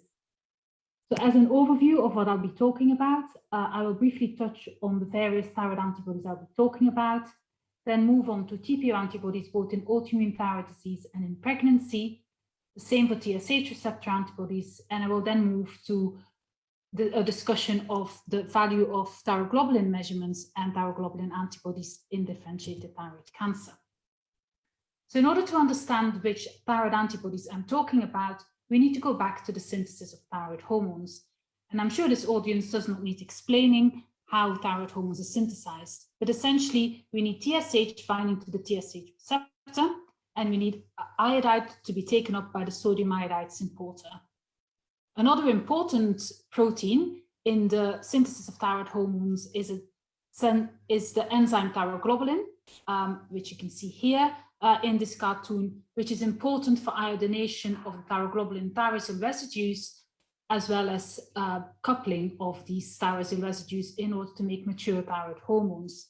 Thyroid hormones are then stored in the colloid. And so it is antibodies to this TSH receptor, to TPO, and to the thyroglobulin, which is the backbone to which thyroid hormones are synthesized, that I will be talking about. So as you are aware, there is a spectrum of autoimmune diseases, and the antibodies that I'll particularly be touching on will be thyroid peroxidase antibodies and thyroglobulin antibodies, which are important in Hashimoto thyroiditis, but particularly thyroglobulin antibodies are important in the management of thyroid cancer, and that is the latter part of my talk. Thyroid stimulating antibodies or antibodies to the TSH receptor, and those antibodies can either be stimulating, causing Graves' disease, or can be blocking, in which case they will cause hypothyroidism and atrophic thyroiditis. So the finding of TPO antibodies is quite common and occurs in up to 15% of patients who don't have thyroid disease. It is present in about 90 to 95% of patients with autoimmune thyroid disease and in about 80% of patients with Graves' disease. So it's not specific for Graves' disease, but reflects general autoimmunity. Similarly, antibodies to thyroglobulin are present in up to 80% of patients with autoimmune thyroid disease, but again, can be commonly found in patients who are not affected by thyroid dysfunction. So what do these antibodies do? Well, it's thought that anti-TPO antibodies damage thyrocytes by an antibody-dependent cell cytotoxicity, thereby activating the complement cascade and causing cell damage. They can increase oxidative stress in patients who are euthyroid and have also been implicated as to interact with phenolic antioxidants and thereby reducing enzyme activity of thyroglobulin. The clinical utility of TPO antibodies is that they confirm a diagnosis of autoimmune thyroid disease, but they can also be useful in the prediction or development or progression of autoimmune thyroid disorders. There is a connection in children with Graves' ophthalmopathy, and they are important in fertility and pregnancy, and more on this later.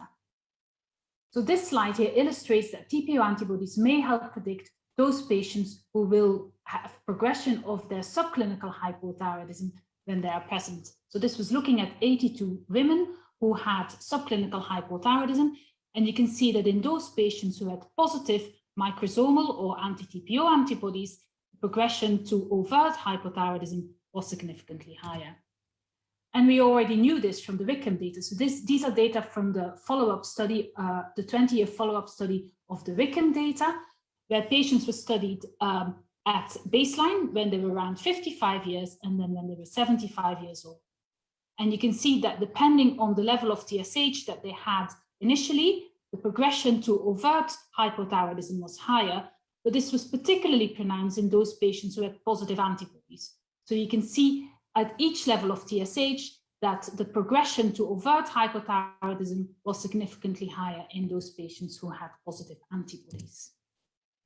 So can we do anything about these antibodies? And so there have been a number of studies looking at the effect of selenium on TPO antibodies. So this has been studied both in patients who have known hypothyroidism and are on levothyroxine, and that is what this slide illustrates, as well as my next slide, which looks at this in patients who are euthyroid. So there is no doubt that in patients who have autoimmune hypothyroidism and who are treated with levothyroxine, that the addition of selenium will reduce the levels of TPO antibodies. And this here is a meta-analysis which has shown a significant effect of selenium's supplementation on reduction of TPO antibodies. However, this did not result in a reduction in the dose of levothyroxine that they needed, or did not really affect the management of their hypothyroidism. So what then about selenium in patients who have normal thyroid function but raised TPO antibodies? And as I've already said, this occurs in about 10 to 15%. So this was a randomized controlled trial, small trial, looking at 30 women who were treated with selenium and 31 controls. They were treated for 6 months with selenium.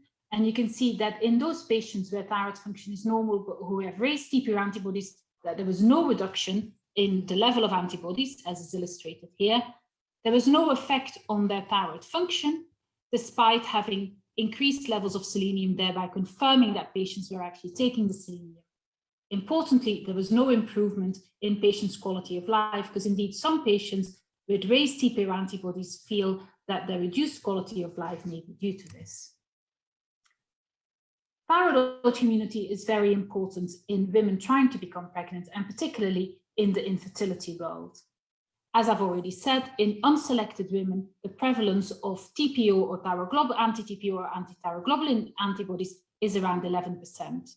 However, this is significantly higher in women who have a history of miscarriage, particularly so in those women who have a history of recurrent miscarriage, as well as in women who have infertility.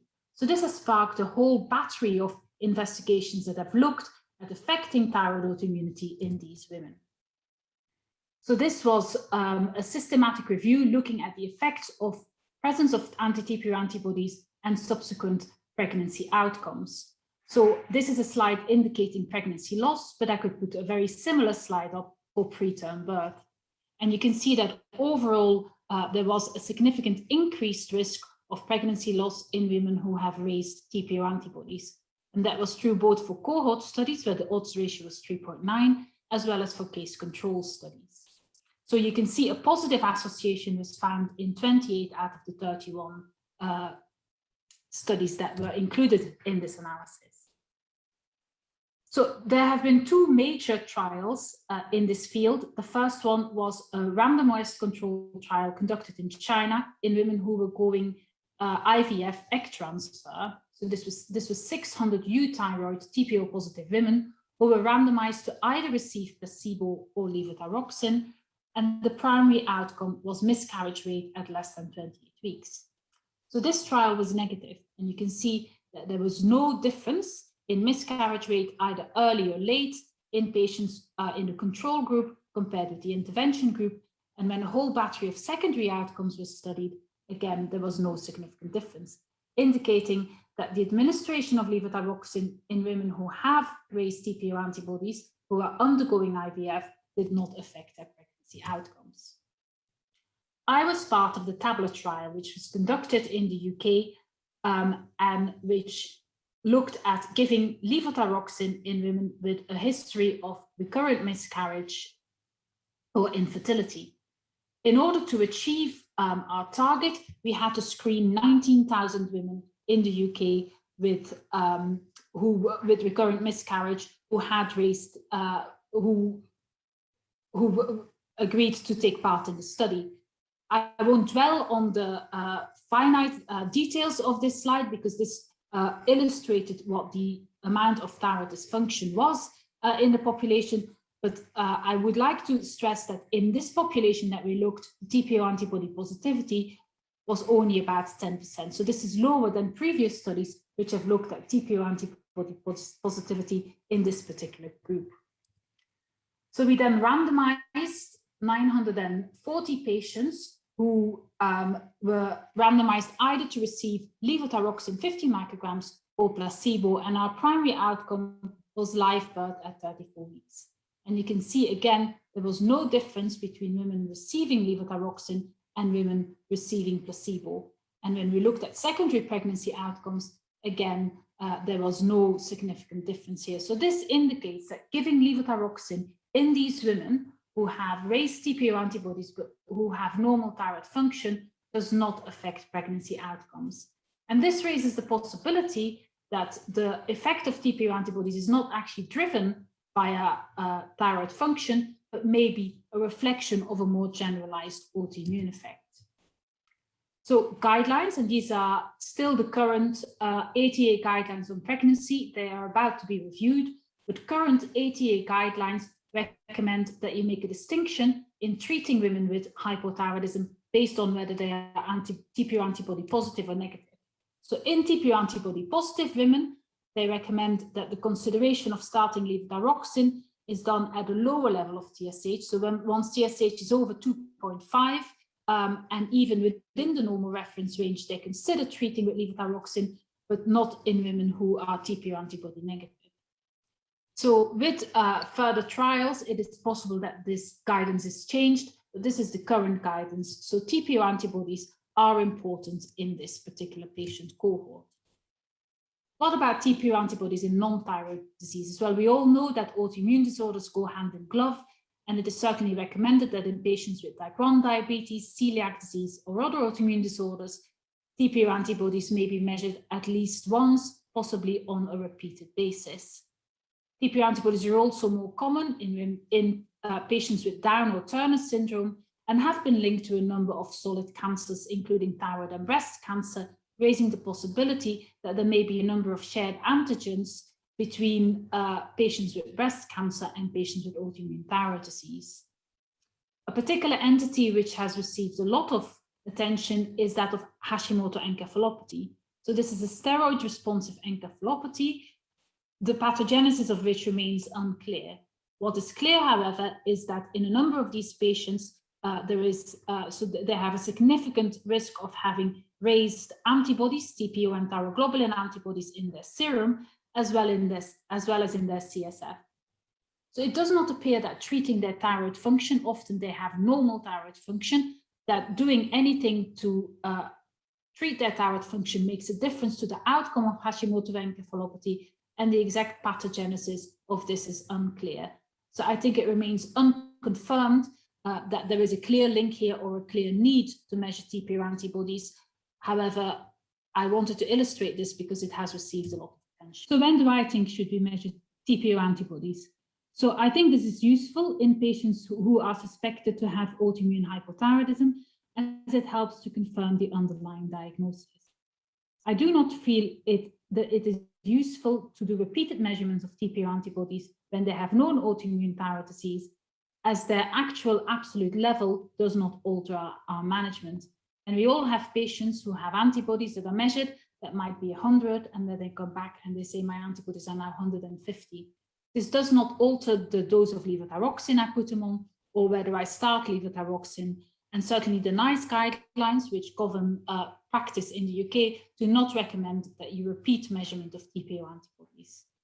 I think it is a useful screening tool in patients with autoimmune disorders, including those with type 1 diabetes. I think the jury is out with regards to measurement of TPO antibodies before and during pregnancy, as well as in the infertility world. It may be useful in those patients who have subclinical hypothyroidism before they become pregnant, as this may predict those women who are more likely to progress. And I think there is a lot of TPO antibody measurement in the infertility world, although the recent trials have shown that their treatment, certainly in euthyroid women, does not affect pregnancy outcomes. Moving on then to TSH receptor antibodies and Graves' disease, and just one slide to illustrate Graves' disease and remind us all what we're talking about here. So this is Robert Graves, who described the first patient with Graves' disease, and this has a population prevalence of 1 to 1.5%. It's an autoimmune disorder caused by long-acting stimulating TSH receptor antibodies. There's a peak incidence of between 30 and 60 years, and is the most common etiology of hyperthyroidism in iodine-replete areas. It is based on an interplay between genetic and environmental factors. About 80% of it is determined by genetic factors. It is 5 to 10 times more common in women than in men. And essentially the pathogenesis is illustrated here. You can see this is what happens in the normal situation. TSH binds to the receptor that stimulates hormone synthesis in thyroid follicular cells, and through a mechanism of negative feedback, we maintain homeostasis. In Graves' disease, you have these long-acting antibodies that will continuously stimulate thyroid cells to make thyroid hormone in excess, and as a consequence, due to negative feedback, TSH will be suppressed. There are 3 types of TSH receptor antibodies. There are stimulating antibodies, there are blocking antibodies, and there are neutral antibodies. So the stimulating antibodies stimulate thyroid growth and thyroid hormone synthesis. Blocking antibodies will block the action on thyroid cells and induce hypothyroidism, and neutral antibodies have no effect.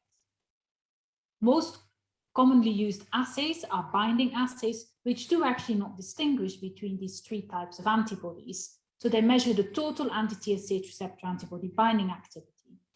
In order to get a distinction between blocking and stimulating antibodies, you need to do a cell-based bioassay, either using transfected cell lines, or you can have stimulating or blocking antibody-specific assays. These are much more expensive and certainly in the UK not widely available. So how do we diagnose Graves' disease? Well, often this is a clinical diagnosis based on clinical feature the patient has, and this is then confirmed by biochemistry with a below normal TSH and a free T3 and free T4 that is raised. Sometimes you can have just T3 thyrotoxicosis, and it is certainly true in early Graves' disease, and subclinical hyperthyroidism is where TSH is low and free T3 and free T4 are normal. It is recommended that in patients with this biochemistry, you measure TSH receptor antibodies, because if they are positive, and certainly 3rd generation assays now have very good predictability, and they will be present in about 98% of patients with Graves' disease.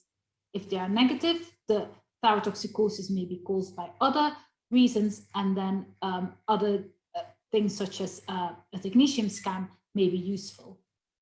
These are guidelines from the European Thyroid Association, and they recommend that an ultrasound is also done. In the UK, we don't routinely do ultrasound in these patients, but essentially anyone who presents with thyrotoxicosis will have TSH receptor antibody measurement.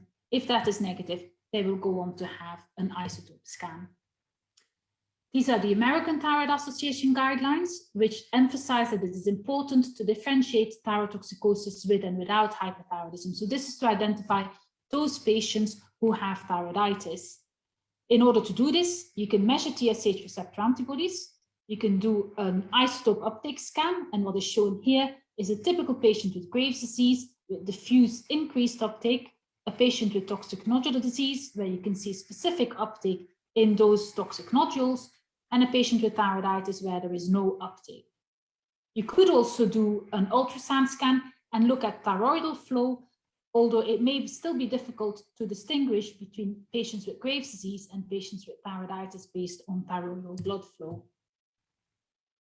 TSH receptor antibodies also help us to determine when we can stop treatment with antithyroid drugs. So if patients have opted to go for a 12 to 18-month course for treatment with antithyroid drugs, then the measurement of TSH receptor antibodies may help us identify those patients in whom we can safely stop the antithyroid drugs and those patients who are likely to relapse.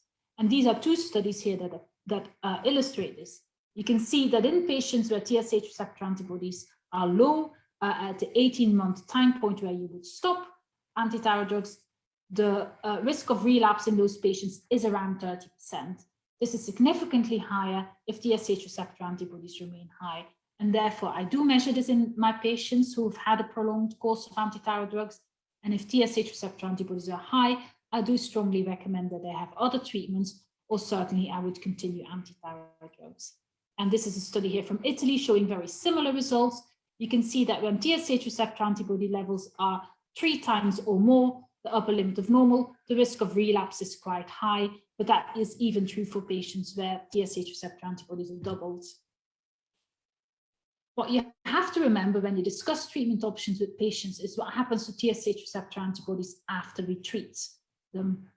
And so this is looking at a number of patients who were treated either with medication, thyroid surgery, or radioactive iodine.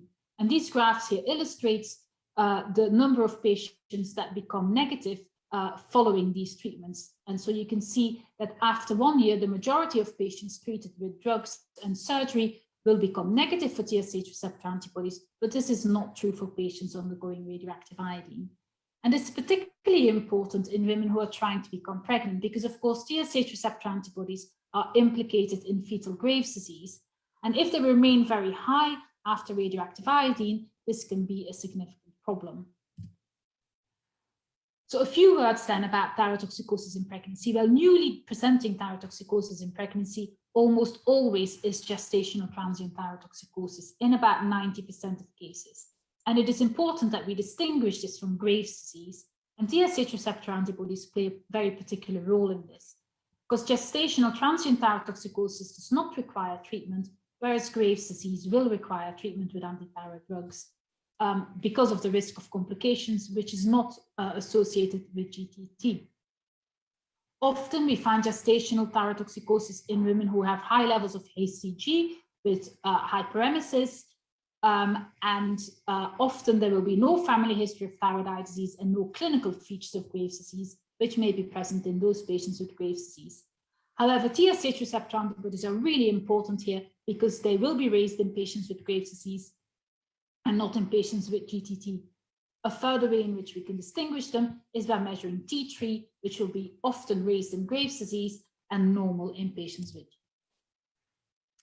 And this is important because TSH receptor antibodies can cross the placenta and cause the fetus to have hyperthyroidism. And this is potentially a lethal condition. So from 20 weeks, the fetus will have its own thyroid gland, and the risk of development of fetal and neonatal hyperthyroidism is estimated to be 1 to 5% in women who have an active or past history of Graves' disease. And this has significant consequences: fetal growth retardation, fetal tachycardia, hydrops, and really very adverse outcomes. And currently, I'm actually looking after a patient who had radioiodine, who is hypothyroid herself, who had high levels of TSH receptor antibodies, but whose fetus has developed fetal Graves' disease. And I can tell you, it is really difficult to look after these patients. So measurement of TSH receptor antibodies is important in pregnancy. And so how do we diagnose fetal hypothyroidism? Well, it is estimated that the risk of fetal hypothyroidism is significantly higher in those women who have TSH receptor antibodies that are 5 times, that were greater than 5. So in this study here, so greater than 5 was 3 times the upper limit of normal. So in women where TSH receptor antibodies are 3 times or more the upper limit of normal, the risk of fetal hypothyroidism, as you can see here, was significantly higher. It is therefore important that we do TSH receptor antibodies, and that in those women at risk, and certainly when TSH receptor antibodies are high, that we do regular fetal ultrasound and regular fetal heart rate auscultation. TSH receptor antibodies are also important in Graves' ophthalmopathy, and time does not allow me to go into too much detail here, but essentially the pathogenesis is that these TSH receptor antibodies will attach to TSH receptors on orbital fibroblasts. This is in conjunction with IGF-1 molecules attaching to the IGF-1 receptor, and the interplay between this will result in adipogenesis, synthesis of hyaluronic acid, as well as expanded orbital muscles.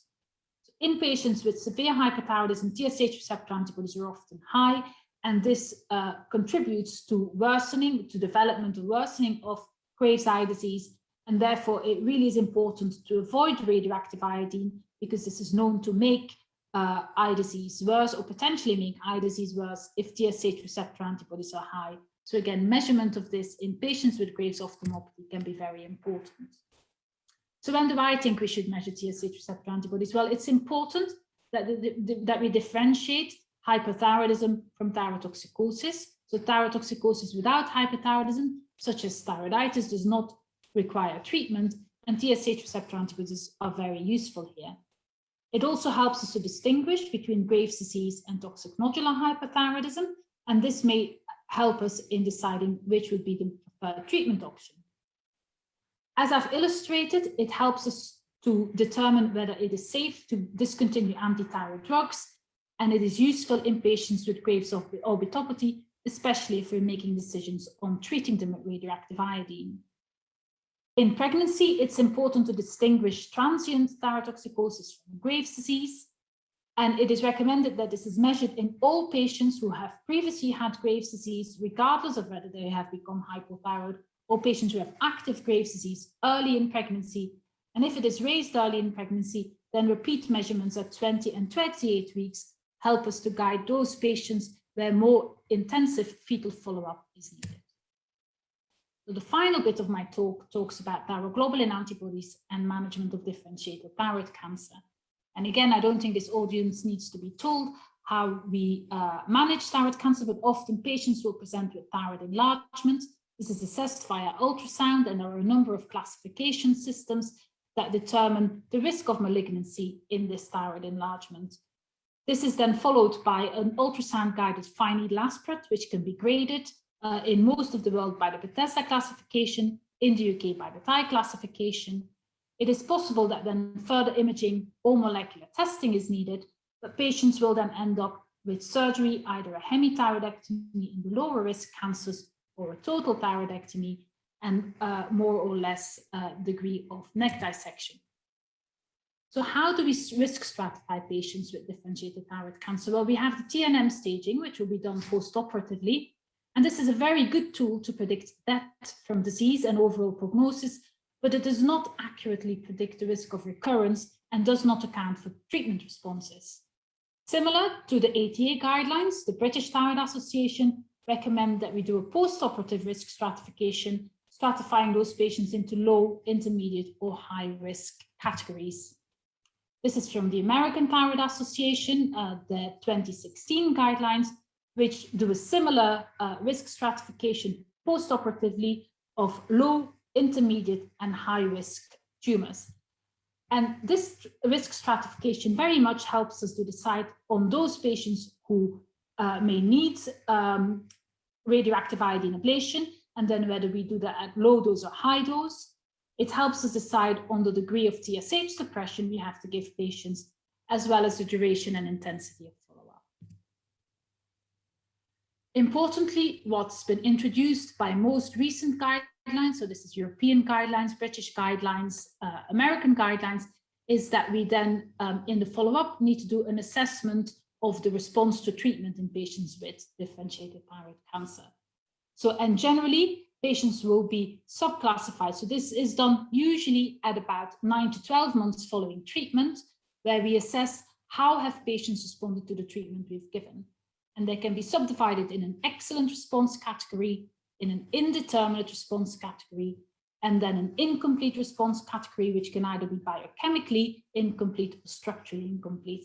And this is where thyroglobulin and thyroglobulin antibodies play a very particular role. The reason for doing this is because the risk of recurrence significantly changes as you go through these categories, as is illustrated here. And very much the way in which we do this dynamic risk stratification is by measuring a serum thyroglobulin and by doing an ultrasound to see if there is structural disease present and or if thyroglobulin is raised. Sometimes thyroglobulin is done in a stimulated way, and I will come back to this. But so this is where thyroglobulin really comes to its own. So why do we do these thyroglobulin measurements? Well, it's a sensitive marker for the presence of thyroid tissue. And certainly in a patient who has had a total thyroidectomy and radioiodine ablation, we should not be able to detect thyroglobulin, because all cells that have thyroglobulin, which is only found in thyroid cells, should have been eliminated. Ideally, it is recommended that thyroglobulin is measured using the same assay, either a classical assay with a functional sensitivity of 1 nanogram per mil, or more commonly used now are ultrasensitive assays. And certainly in patients who have moderate or high risk, a TSH stimulation, either through withdrawal of thyroid hormones or more commonly through the administration of recombinant TSH, will improve the sensitivity of thyroglobulin assays. And we know that if this is negative, a low stimulated thyroglobulin, it has a negative predictive value of nearly 100%. So in a patient who has had this treatment, who has a negative thyroglobulin, there is no need to continue to do stimulated measurements because the negative predictive value is so good, and we can use unstimulated thyroglobulin measurements in those patients. In patients where TSH stimulation results in raised thyroglobulin, and certainly in those high-risk patients, you may want to continue measuring TSH-stimulated thyroglobulins. It is of limited value in patients who are, and increasingly we now treat patients just with a hemithyroidectomy, a lobectomy only. And of course, when half a thyroid gland is in situ, measurement of thyroglobulin really is not that useful.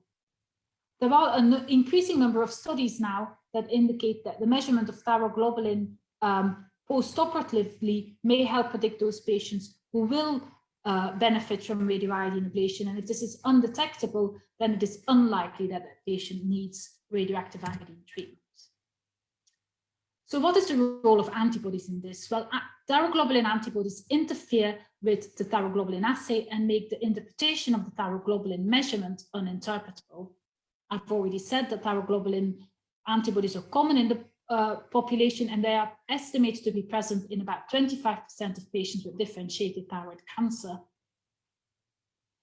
So the concentration of the thyroglobulin antibodies is a predictor of tumor behavior. So if thyroglobulin antibodies are present and they continue to rise, that means that they are acting against thyroid cells, and a rising level of thyroglobulin antibodies in patients followed up for differentiated thyroid cancer may be an indication that tumor is growing. So this table here illustrates how we should manage patients who have positive antibodies but whose serum thyroglobulin is undetectable and who have a negative neck ultrasound. And again, we come back to this risk stratification. So the initial post-operative risk stratification is important here. In low-risk patients, if thyroglobulin antibodies are stable, raised but stable, generally not very much more is needed, and we don't have to suppress serum TSH. However, in patients with intermediate risk and when thyroglobulin antibodies either remain raised or certainly in those where thyroglobulin antibodies increase, additional imaging may be needed, either with a whole body scan or with a PET scan. And certainly in high-risk patients, if thyroglobulin antibodies are positive and they remain raised or continue to rise, additional scanning is needed. And those are patients where we would also keep serum TSH suppressed. What about subsequent management of patients with differentiated thyroid cancer who have raised thyroglobulin antibodies, again, with a negative serum thyroglobulin? So in all patients, you should measure serum thyroglobulin and antibodies on an annual basis and do an annual neck ultrasound. In those with low or intermediate risk, certainly if thyroglobulin antibodies remain stable or raised, you may wish to do additional scanning, and that is definitely true in patients with high-risk thyroid cancer. So I would like to conclude by saying, by stating when I think we should measure serum thyroglobulin and antibodies. Well, they should always be measured together and ideally using the same assays. Patients who have undergone a total thyroidectomy and radioiodine ablation should have serum thyroglobulin measured, and it may be useful to measure serum thyroglobulin in all patients at the post-operative assessment, as this may help predict those patients who may benefit from radioactive iodine. It is crucial, as I've illustrated, to do dynamic risk stratification, and it is important to remember that thyroglobulin antibodies make the interpretation of results very difficult. A change in thyroglobulin antibody concentration reflects tumor behavior, and additional imaging may be needed, especially if they are stable, continue to be raised, or are rising. So to conclude my overall talk, I hope I've convinced you that thyroid antibodies are common and reflect the presence of autoimmune thyroid disease. Anti-TPO antibodies confirm the presence of Hashimoto thyroiditis and may predict progression of autoimmune thyroid disease. Treatment with levothyroxine does not improve pregnancy outcomes in women who have raised antibodies but normal thyroid function, as illustrated in the tablet trial. It is important to measure TSH receptor antibodies to determine the cause of thyrotoxicosis and to differentiate between thyrotoxicosis and hyperthyroidism. And it is particularly important in patients who are at risk of fetal Graves' disease. Thyroglobulin measurements are crucial for risk stratification of patients with differentiated thyroid cancer, and particularly when we do a dynamic risk stratification. But you have to remember that antibodies here interfere with the interpretation of measurement in the follow-up of these patients. Thank you very much.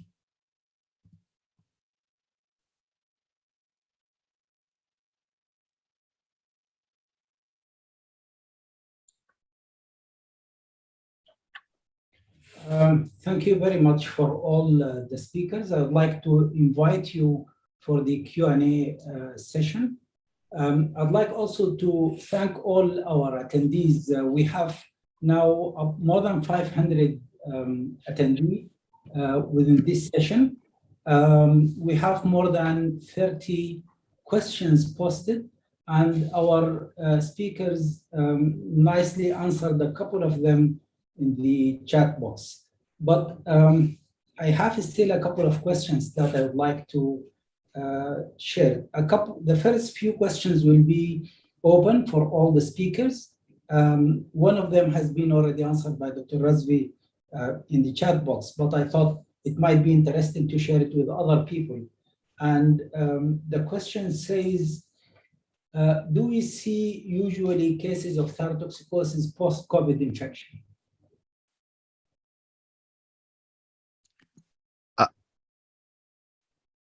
Yeah, so I think I've answered that on the chat box, saying pretty much yes. And I think we have to be careful that it could be thyroiditis.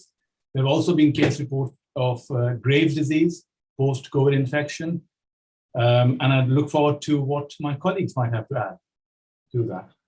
I agree. I just actually had one of my colleagues in the hospital who's a physician got thyroiditis, and the only thing I could correlate it with was the timing of his COVID injections, and he had, interestingly enough, asymptomatic kind of subacute thyroiditis. So he didn't have pain and stuff, but he had thyroiditis, and he was resolving as we followed him and such. And agree with you, seen examples of Graves' disease as well, and also with the COVID infection, we've seen things.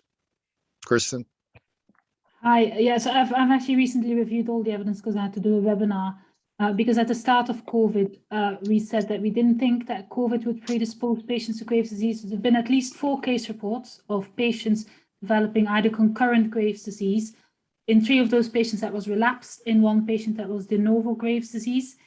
There have been a number of large database studies looking at patients who have pre-existing thyroid disease, whether they have worse outcomes from COVID. I don't think that is the case, both from the Korean and Danish database.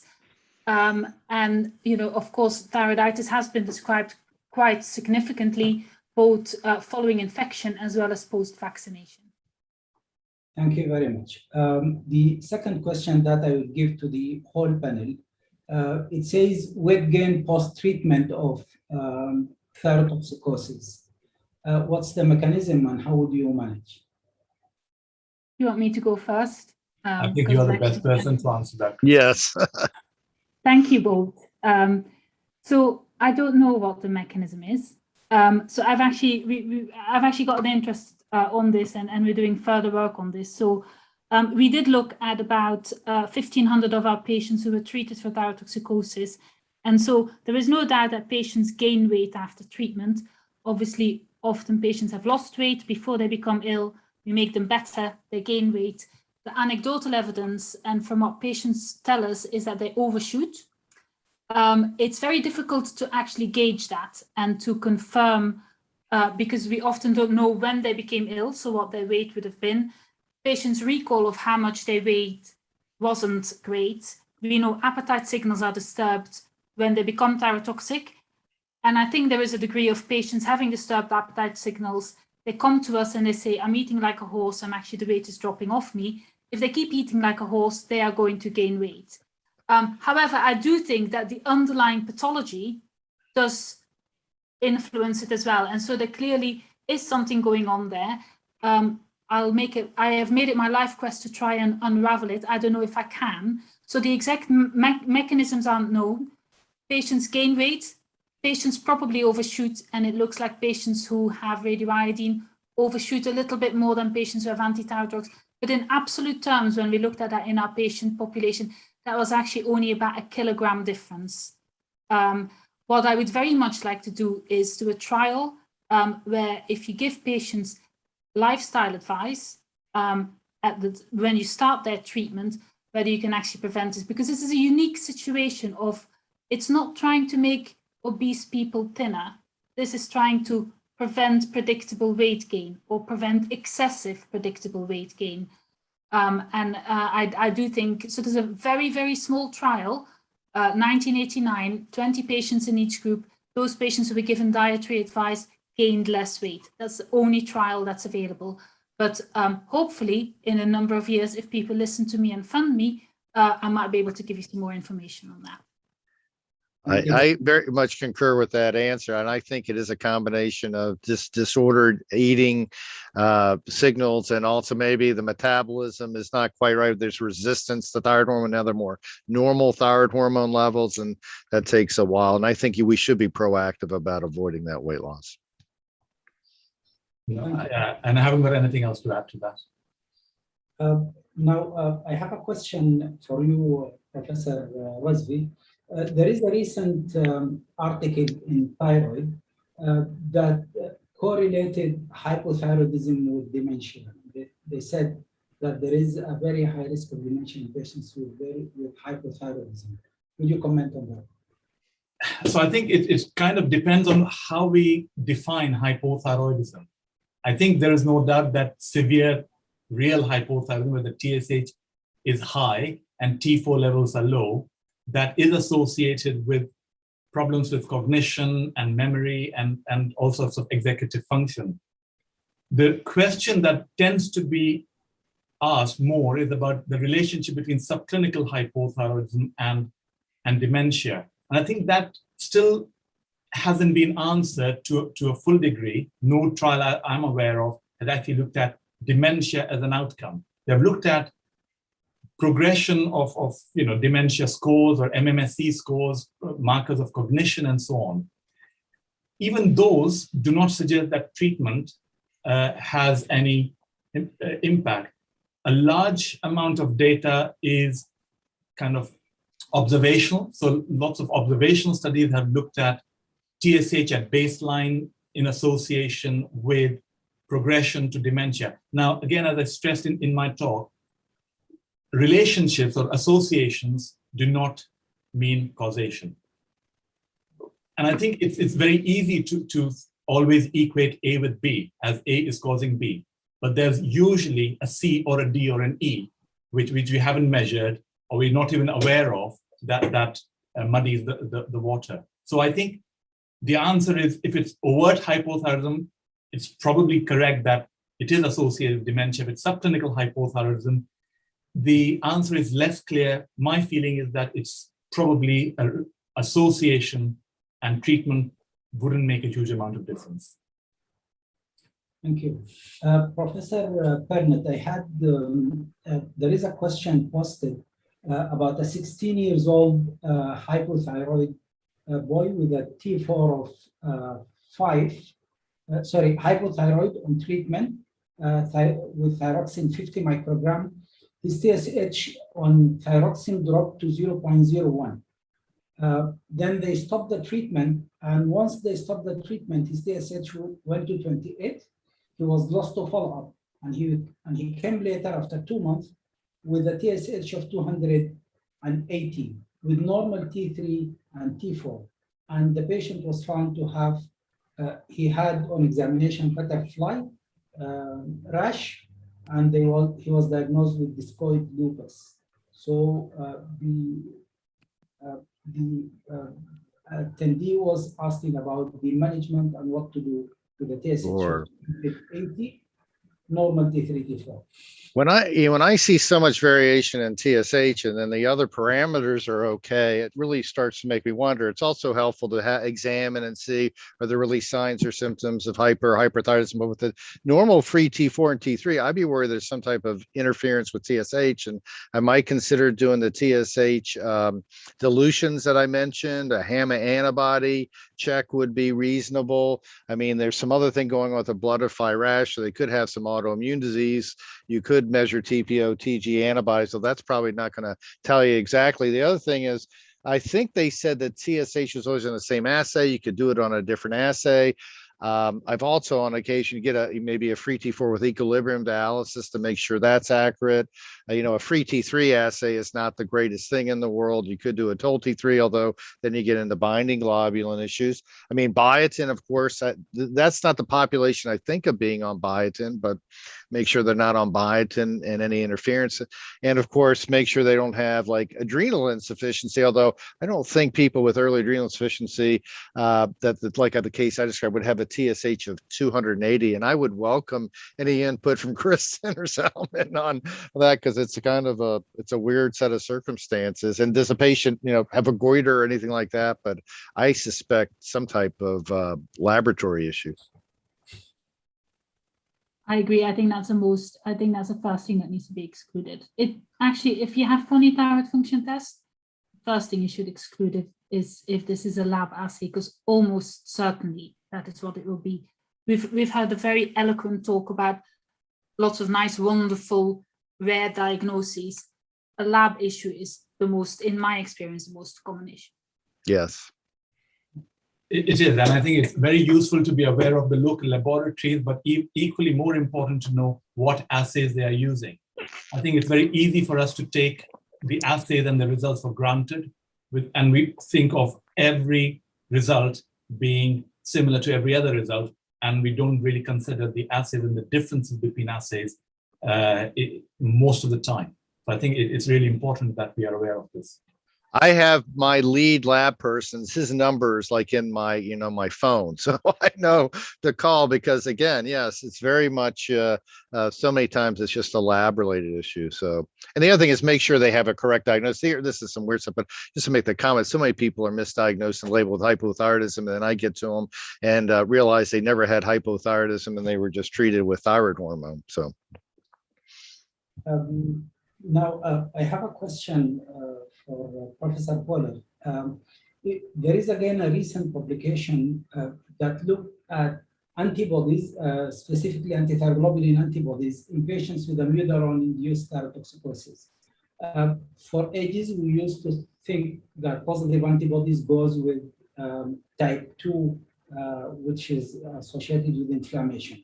But this publication said ATG has nothing to do with amiodarone-induced thyrotoxicosis. It doesn't predict type 1 or type 2. What's your comment? Yeah, so I do measure antibodies. See, I measure very little of antithyroglobulin antibodies in patients with autoimmune disease. I measure anti-TPO and I measure TSH receptor antibodies in this situation. It does help to identify those patients who are predisposed to get thyroid disease. It's actually, if you have positive antibodies, if you have a goiter, if you have a family history, you're more likely to get type 1 than type 2. I don't measure them. I don't think antithyroglobulin antibodies are useful in this. In my hospital, I can only get antithyroglobulin antibodies as part of a thyroglobulin assay, which I do in patients with thyroid cancer. And personally, I haven't found them that easy, that easy to use in that setting. I think a Doppler ultrasound of the thyroid gland is the most useful thing in amiodarone-induced thyrotoxicosis, but I'd be very happy to have my colleagues contradict me. Now, I think there's a nice data on using the vascular flow, and the uptake many times is going to look weird because of the high level of iodine present and such. So I agree with you. I very much, ultrasound has gotten so good now. And I just have to remind my ultrasound people when they're doing it, even though I can read it, please make sure you comment on the vascularity pattern of the gland. Exactly. If you have a trusted I have a trusted radiologist who does the ultrasound for me, ask a specific question. I tell them, Steve, is it type 1 or type 2? Tell me. He tells me, and then I treat the patient.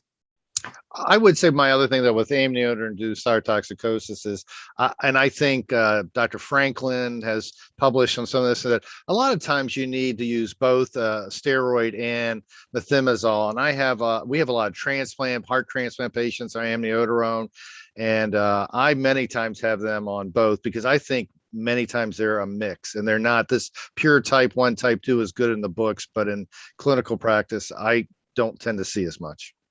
I agree.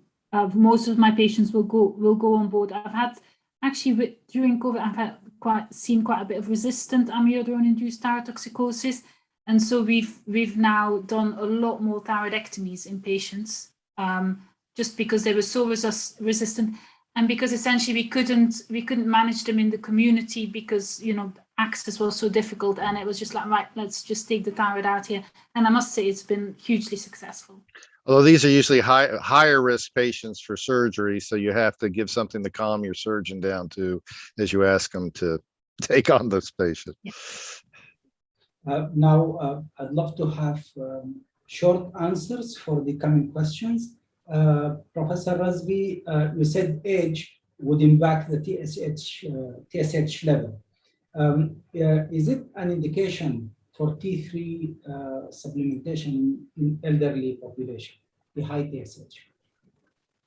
For T3 supplementation? Yes, mechanism of elevated TSH in elderly population and whether it indicates treatment with T3 in those. Okay, you asked for short answers. I'll give you a short answer, no. Oh. Now, a question for Professor Burnett. You mentioned during your presentation that there is a supplement that contains T3 and T4. The attendee is asking whether it's FDA approved and whether you can provide the name of these supplements. So the answer is it's not FDA approved. The problem is over-the-counter substances in the US because of a law can't be proactively reviewed by the FDA. A problem has to exist before they get reported and then investigated. I won't release the names for a couple of reasons. One, and we made this decision, 9 out of 10 of these things have it. So, and they change their names at the drop of a hat.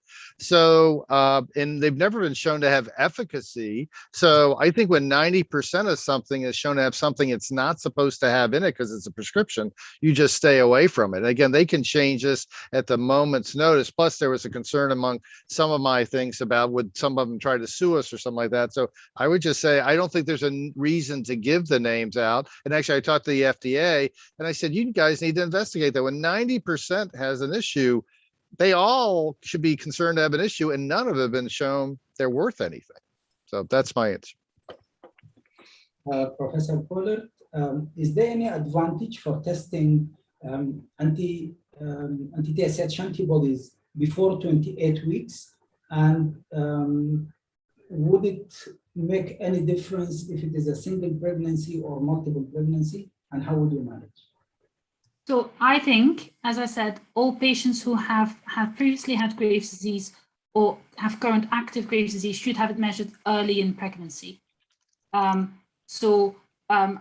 that's also what the ATA guidelines recommend, that you measure it early in pregnancy. If they are raised at that point, or if the patient has active Graves' disease, i.e. treated with anti-thyroid drugs, then that needs to be remeasured at 20 weeks, because at 20 weeks, you're going to make decisions on how much fetal monitoring you're going to do. And if they're high, you then remeasure it again at 28 weeks, because that sort of helps us gauge what happens to the patient. I am not aware that in multiple pregnancies, so twins or triplets, TSH receptor antibodies are high, HCG levels will be higher. And so patients will more likely have gestational transient thyrotoxicosis. I am not aware that having multiple pregnancies raises the risk of TSH receptor antibodies, but of course, a woman with TSH receptor antibodies that are high with multiple pregnancy, that is a very difficult situation to manage. I've been lucky enough not to have to manage that yet. We had another question about patient with a TSH of 4 who is planning to go for IVF, and she has been advised, her antibodies are positive, she has been advised to start thyroxine. What would you say? Yeah, so current advice, certainly from the Green Top guidelines that we have just written, is TPO positive and TSH, because I think what matters is what your reference range is. Again, we come back to know your assay, know your reference range. If that is above the upper limit of the normal, ideally pregnancy-specific reference range, then I would say levothyroxine is right. We often use a generic cutoff of 4 that's been suggested in the previous iteration of the ATA guidelines. I think in someone with recurrent miscarriage, TPO antibodies and a TSH of 4, I think that is okay to start. I am probably one of the last people to start levothyroxine in many people, but I would probably start. Now, Kristen, this is, I think IVF is involved. Do you change your answer? I know with the ATA guidelines, and they're several years old now and some data has come out, but they actually recommended 2.5 as a cutoff for patients undergoing IVF. So the Chinese trial I showed was negative in that setting, and so it didn't make a difference. I don't know what the next iteration of with the evidence that's coming out is actually, it doesn't make a difference. I still think in the infertility world, people undergoing IVF are more nervous, and I don't think that is completely unfounded. So in answer to this question, the short answer is, do we start levothyroxine? Yes. Thank you. I'd like to thank all our panelists for their excellent presentations. They were extremely helpful to all our attendees. Unfortunately, I've been receiving notification from the organizers that we are beyond the schedule. And I would like to ask all of you, if you wouldn't mind, the remaining questions will be sent to your emails if you could answer it for our attendees. Sure. Thank you very much again for your kind acceptance of our invitation. And thank you for your excellent, wonderful presentations. Thank you. Good night. Thank you. Good night. Yeah. Bye-bye. Now we're not yet finished. Now we're having our sponsors, Merck Symposium, and it's going to be presented by Professor Razvi. He's going to tell us about the new formulations of euthyrox, and the title is Orchestrating Better Health. Professor Razvi, the mic is yours.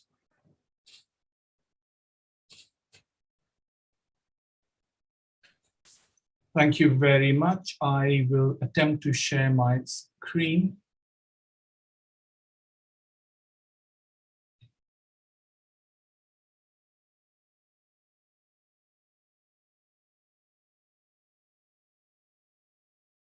Right, so thank you for staying on for this segment of this evening's talks.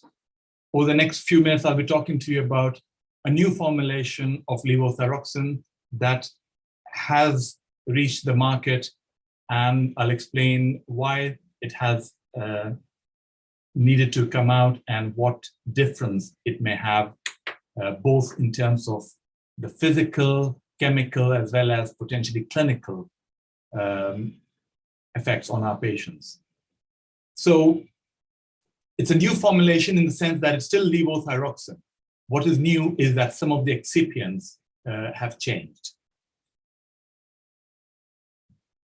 The prevalence of treated hypothyroidism has been increasing.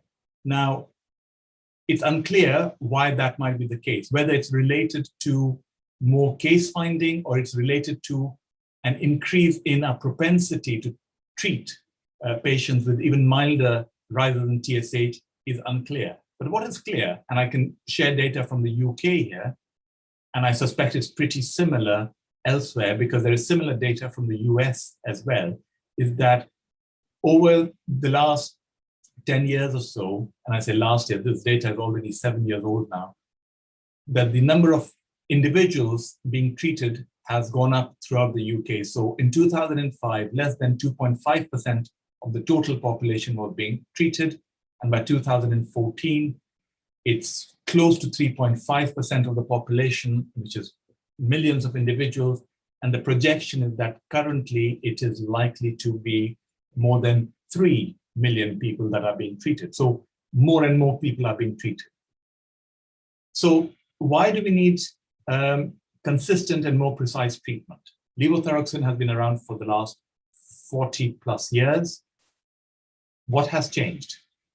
Now, what's important to know is that if you take a lot of people who are on levothyroxine, and these are patients that have been taken from community-based studies of patients on levothyroxine, and what we find is that both low TSH, indicative of excessive levothyroxine, and high TSH, suggesting inadequate levothyroxine, are equally high.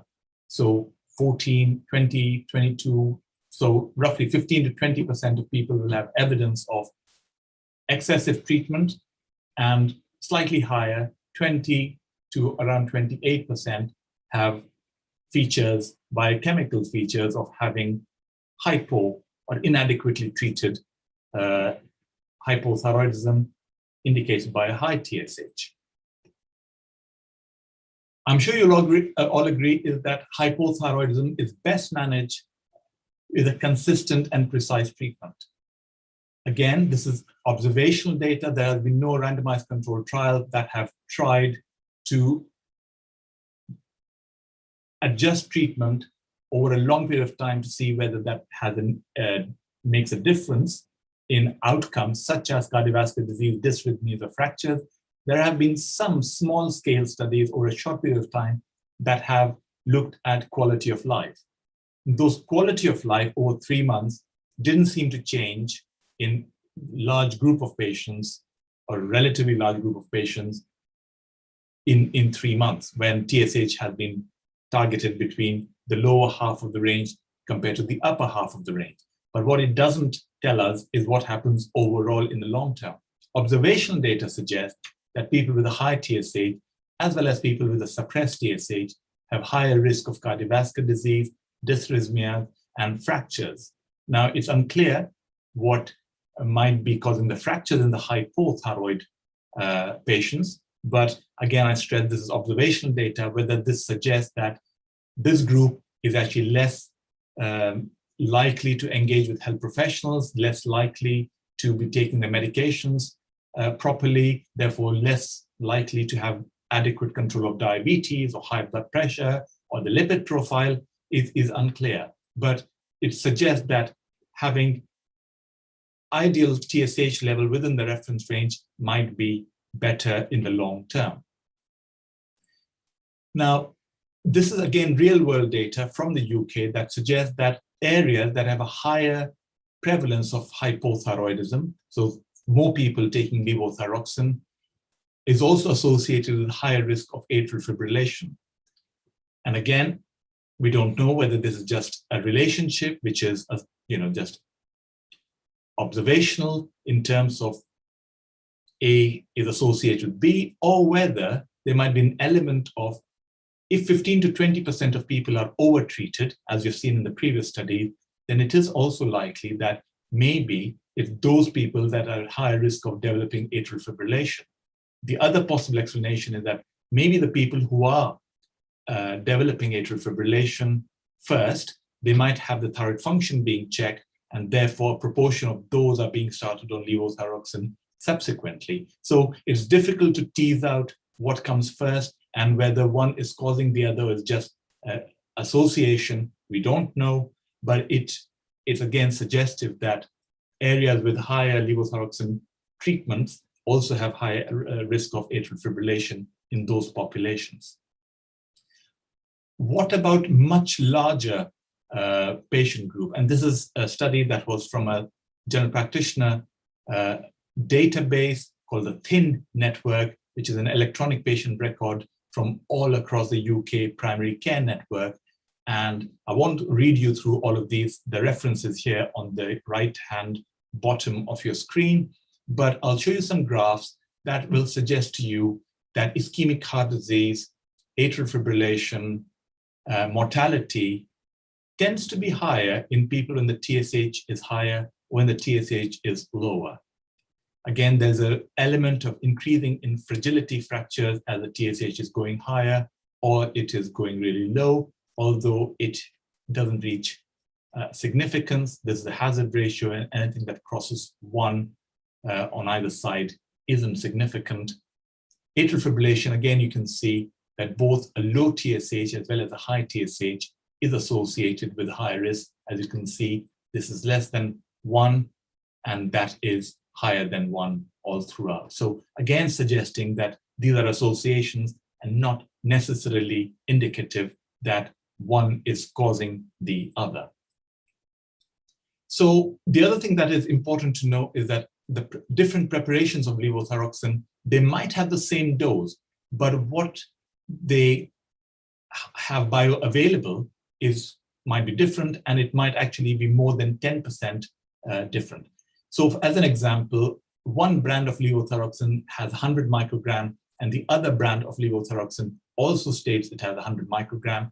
But when you actually measure the levels in patients, you'll find that brand 1 may have levels that reach 50% after X amount of time, and in brand 2 they reach the same 50% level 2 or 3 hours or 4 hours earlier, suggesting that different brands may have differences. Now, these differences could be due to excipients, but it could also be that in the past, the amount of levothyroxine that was allowed in a tablet was much wider. So the specification said you're allowed to have plus or minus 10% of the stated dose.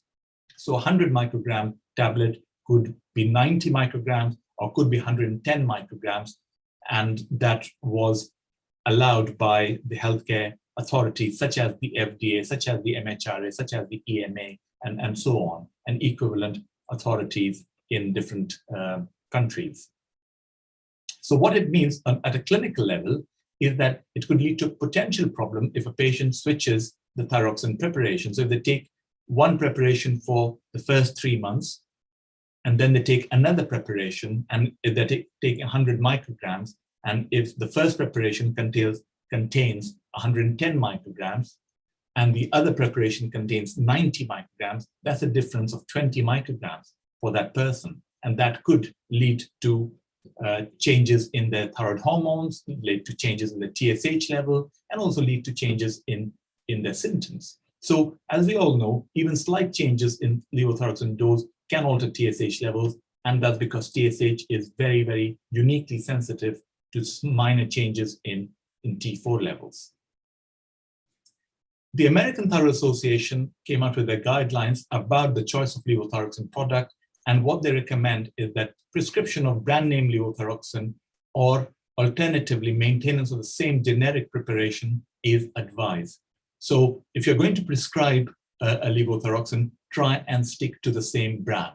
If you're going to prescribe by generic levothyroxine, try and maintain them on the same formulation as much as you can, because switches between products could potentially result in variations in dose and should generally be avoided for that reason. It's a weak recommendation. No one's actually done a randomized controlled trial, but so on and so forth. So this is one of the reasons why there has been the need for a new formulation.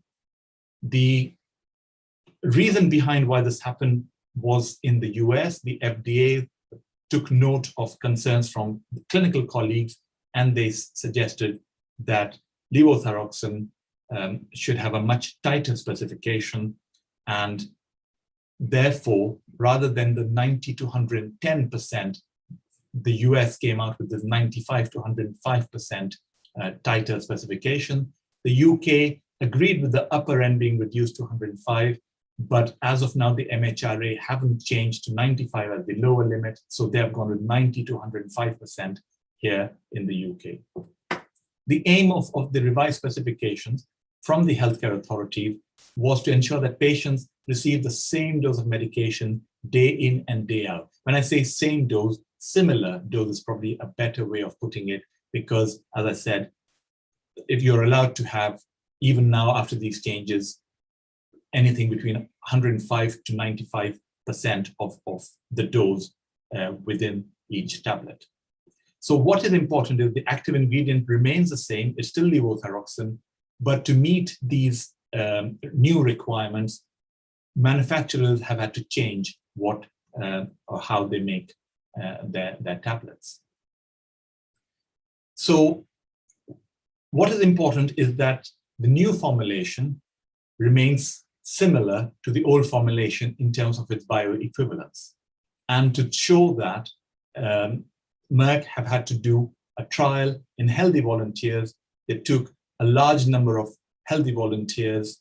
Well, when they say they took, it was an independent company that did it, and they measured total T4 levels at various time points up to 72 hours after giving them 600 micrograms of first the old formulation, then they had a washout period of a few weeks, then they had the new formulation and the blood levels measured. And what they then do is calculate the area under both the curves and create a ratio. 100% would be exactly the same. But what they say is that anything between 95 to 105 or 90 to 110 would be deemed acceptable.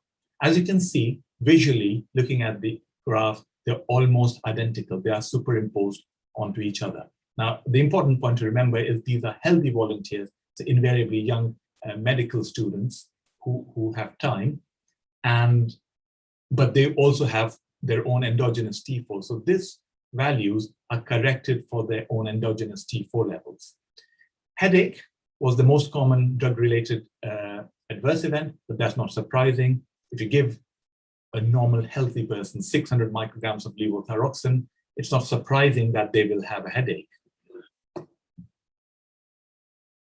So how did they achieve this? Well, they have achieved this by making two changes to the excipients. Now, just briefly, for people who may not be aware of what an excipient is excipient, and I want to remind myself as well, because I tend to forget what goes into a tablet. It's not just the active ingredient. A lot of firming, bulking agents, as well as agents to increase the stability and increase the shelf life of the product are added, which are not biologically active as such. So the two changes to the tablet is that they have added mannitol and taken up lactose. And the reason behind that is to enhance the stability of the product. What they've also done is added is citric acid to enhance the stability of the levothyroxine. And basically what that means is over its shelf life of 3 years, it remains more stable and doesn't degrade as quickly. Otherwise, the composition and active ingredient, which is levothyroxine sodium, remains exactly the same as before. So again, to remind you, lactose has been taken out. That can be a good thing because a number of patients who might have lactose intolerance should not react to the new formulation, whereas they might have to the old formulation.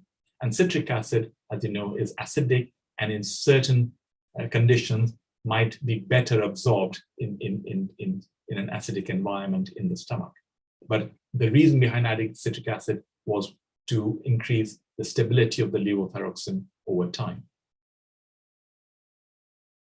So it's still the same old levothyroxine, suitable for a wide range of patients, and it should be, in theory, now no trial evidence is available, but in theory, again, it should be suitable for every patient that you have, and including the elderly or frail, pregnant women, pediatric patients, or young individuals, and those with thyroid cancer, where it's even more important to try and get thyroid hormones and TSH levels within a specific range.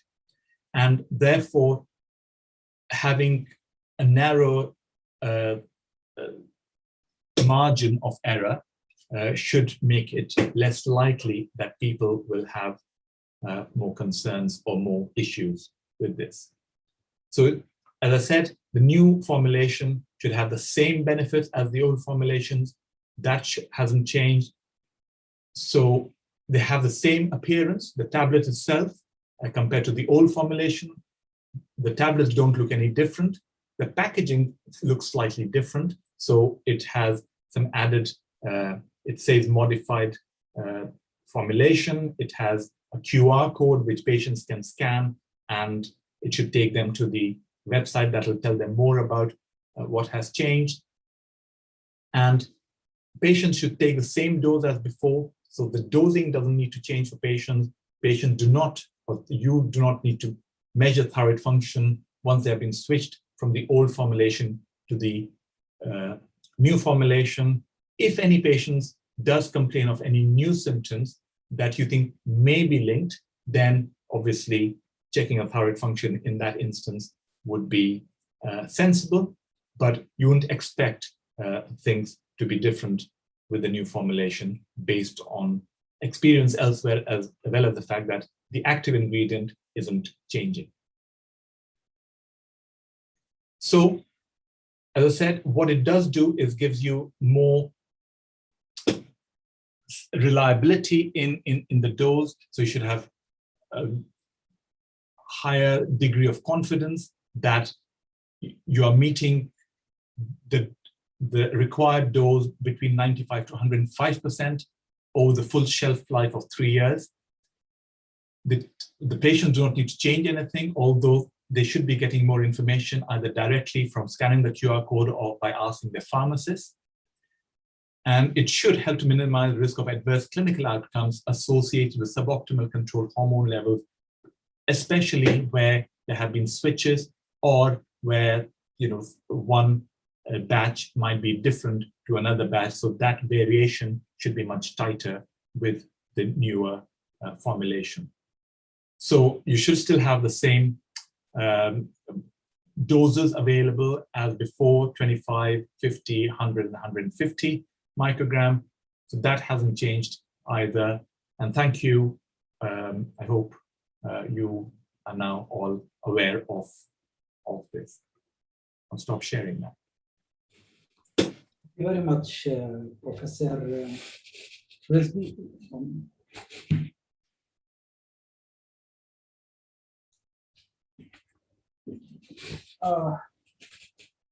Thank you very much, Professor Rizvi, for your elegant presentation, and thank you for accepting our invitation. For the sake of time, I think we're already beyond the schedule. We'll not be able to take questions. So I would like to thank you very much, and I would like to thank our sponsors, Merck, for sponsoring this activity. I'd like to remind you that the CME will be available within 14 days. An email will be sent to you with evaluation. So you fill the evaluation, then you get your CME credits. This is the first of 6 webinars regarding thyroid. So this is the first one, and there will be another one in 29th of October, and the third one on 26th of November. In October, we're going to discuss hyperthyroidism, and in November, we'll discuss hypothyroidism. The other 3 webinars will be in 2022, and they will discuss thyroid and surgery, thyroid nodules, and we'll have 2 sessions for thyroid nodules.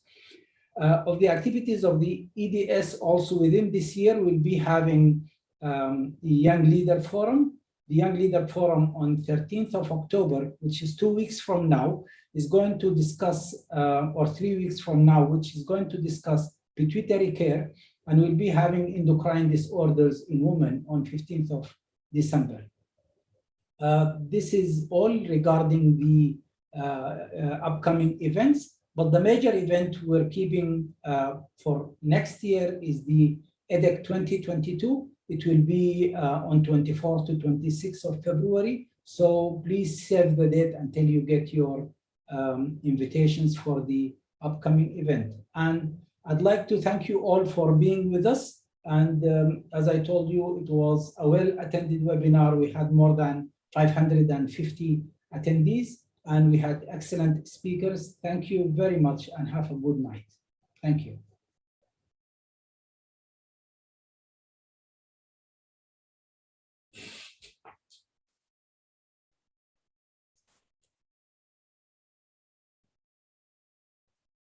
Thank you, Cheryl.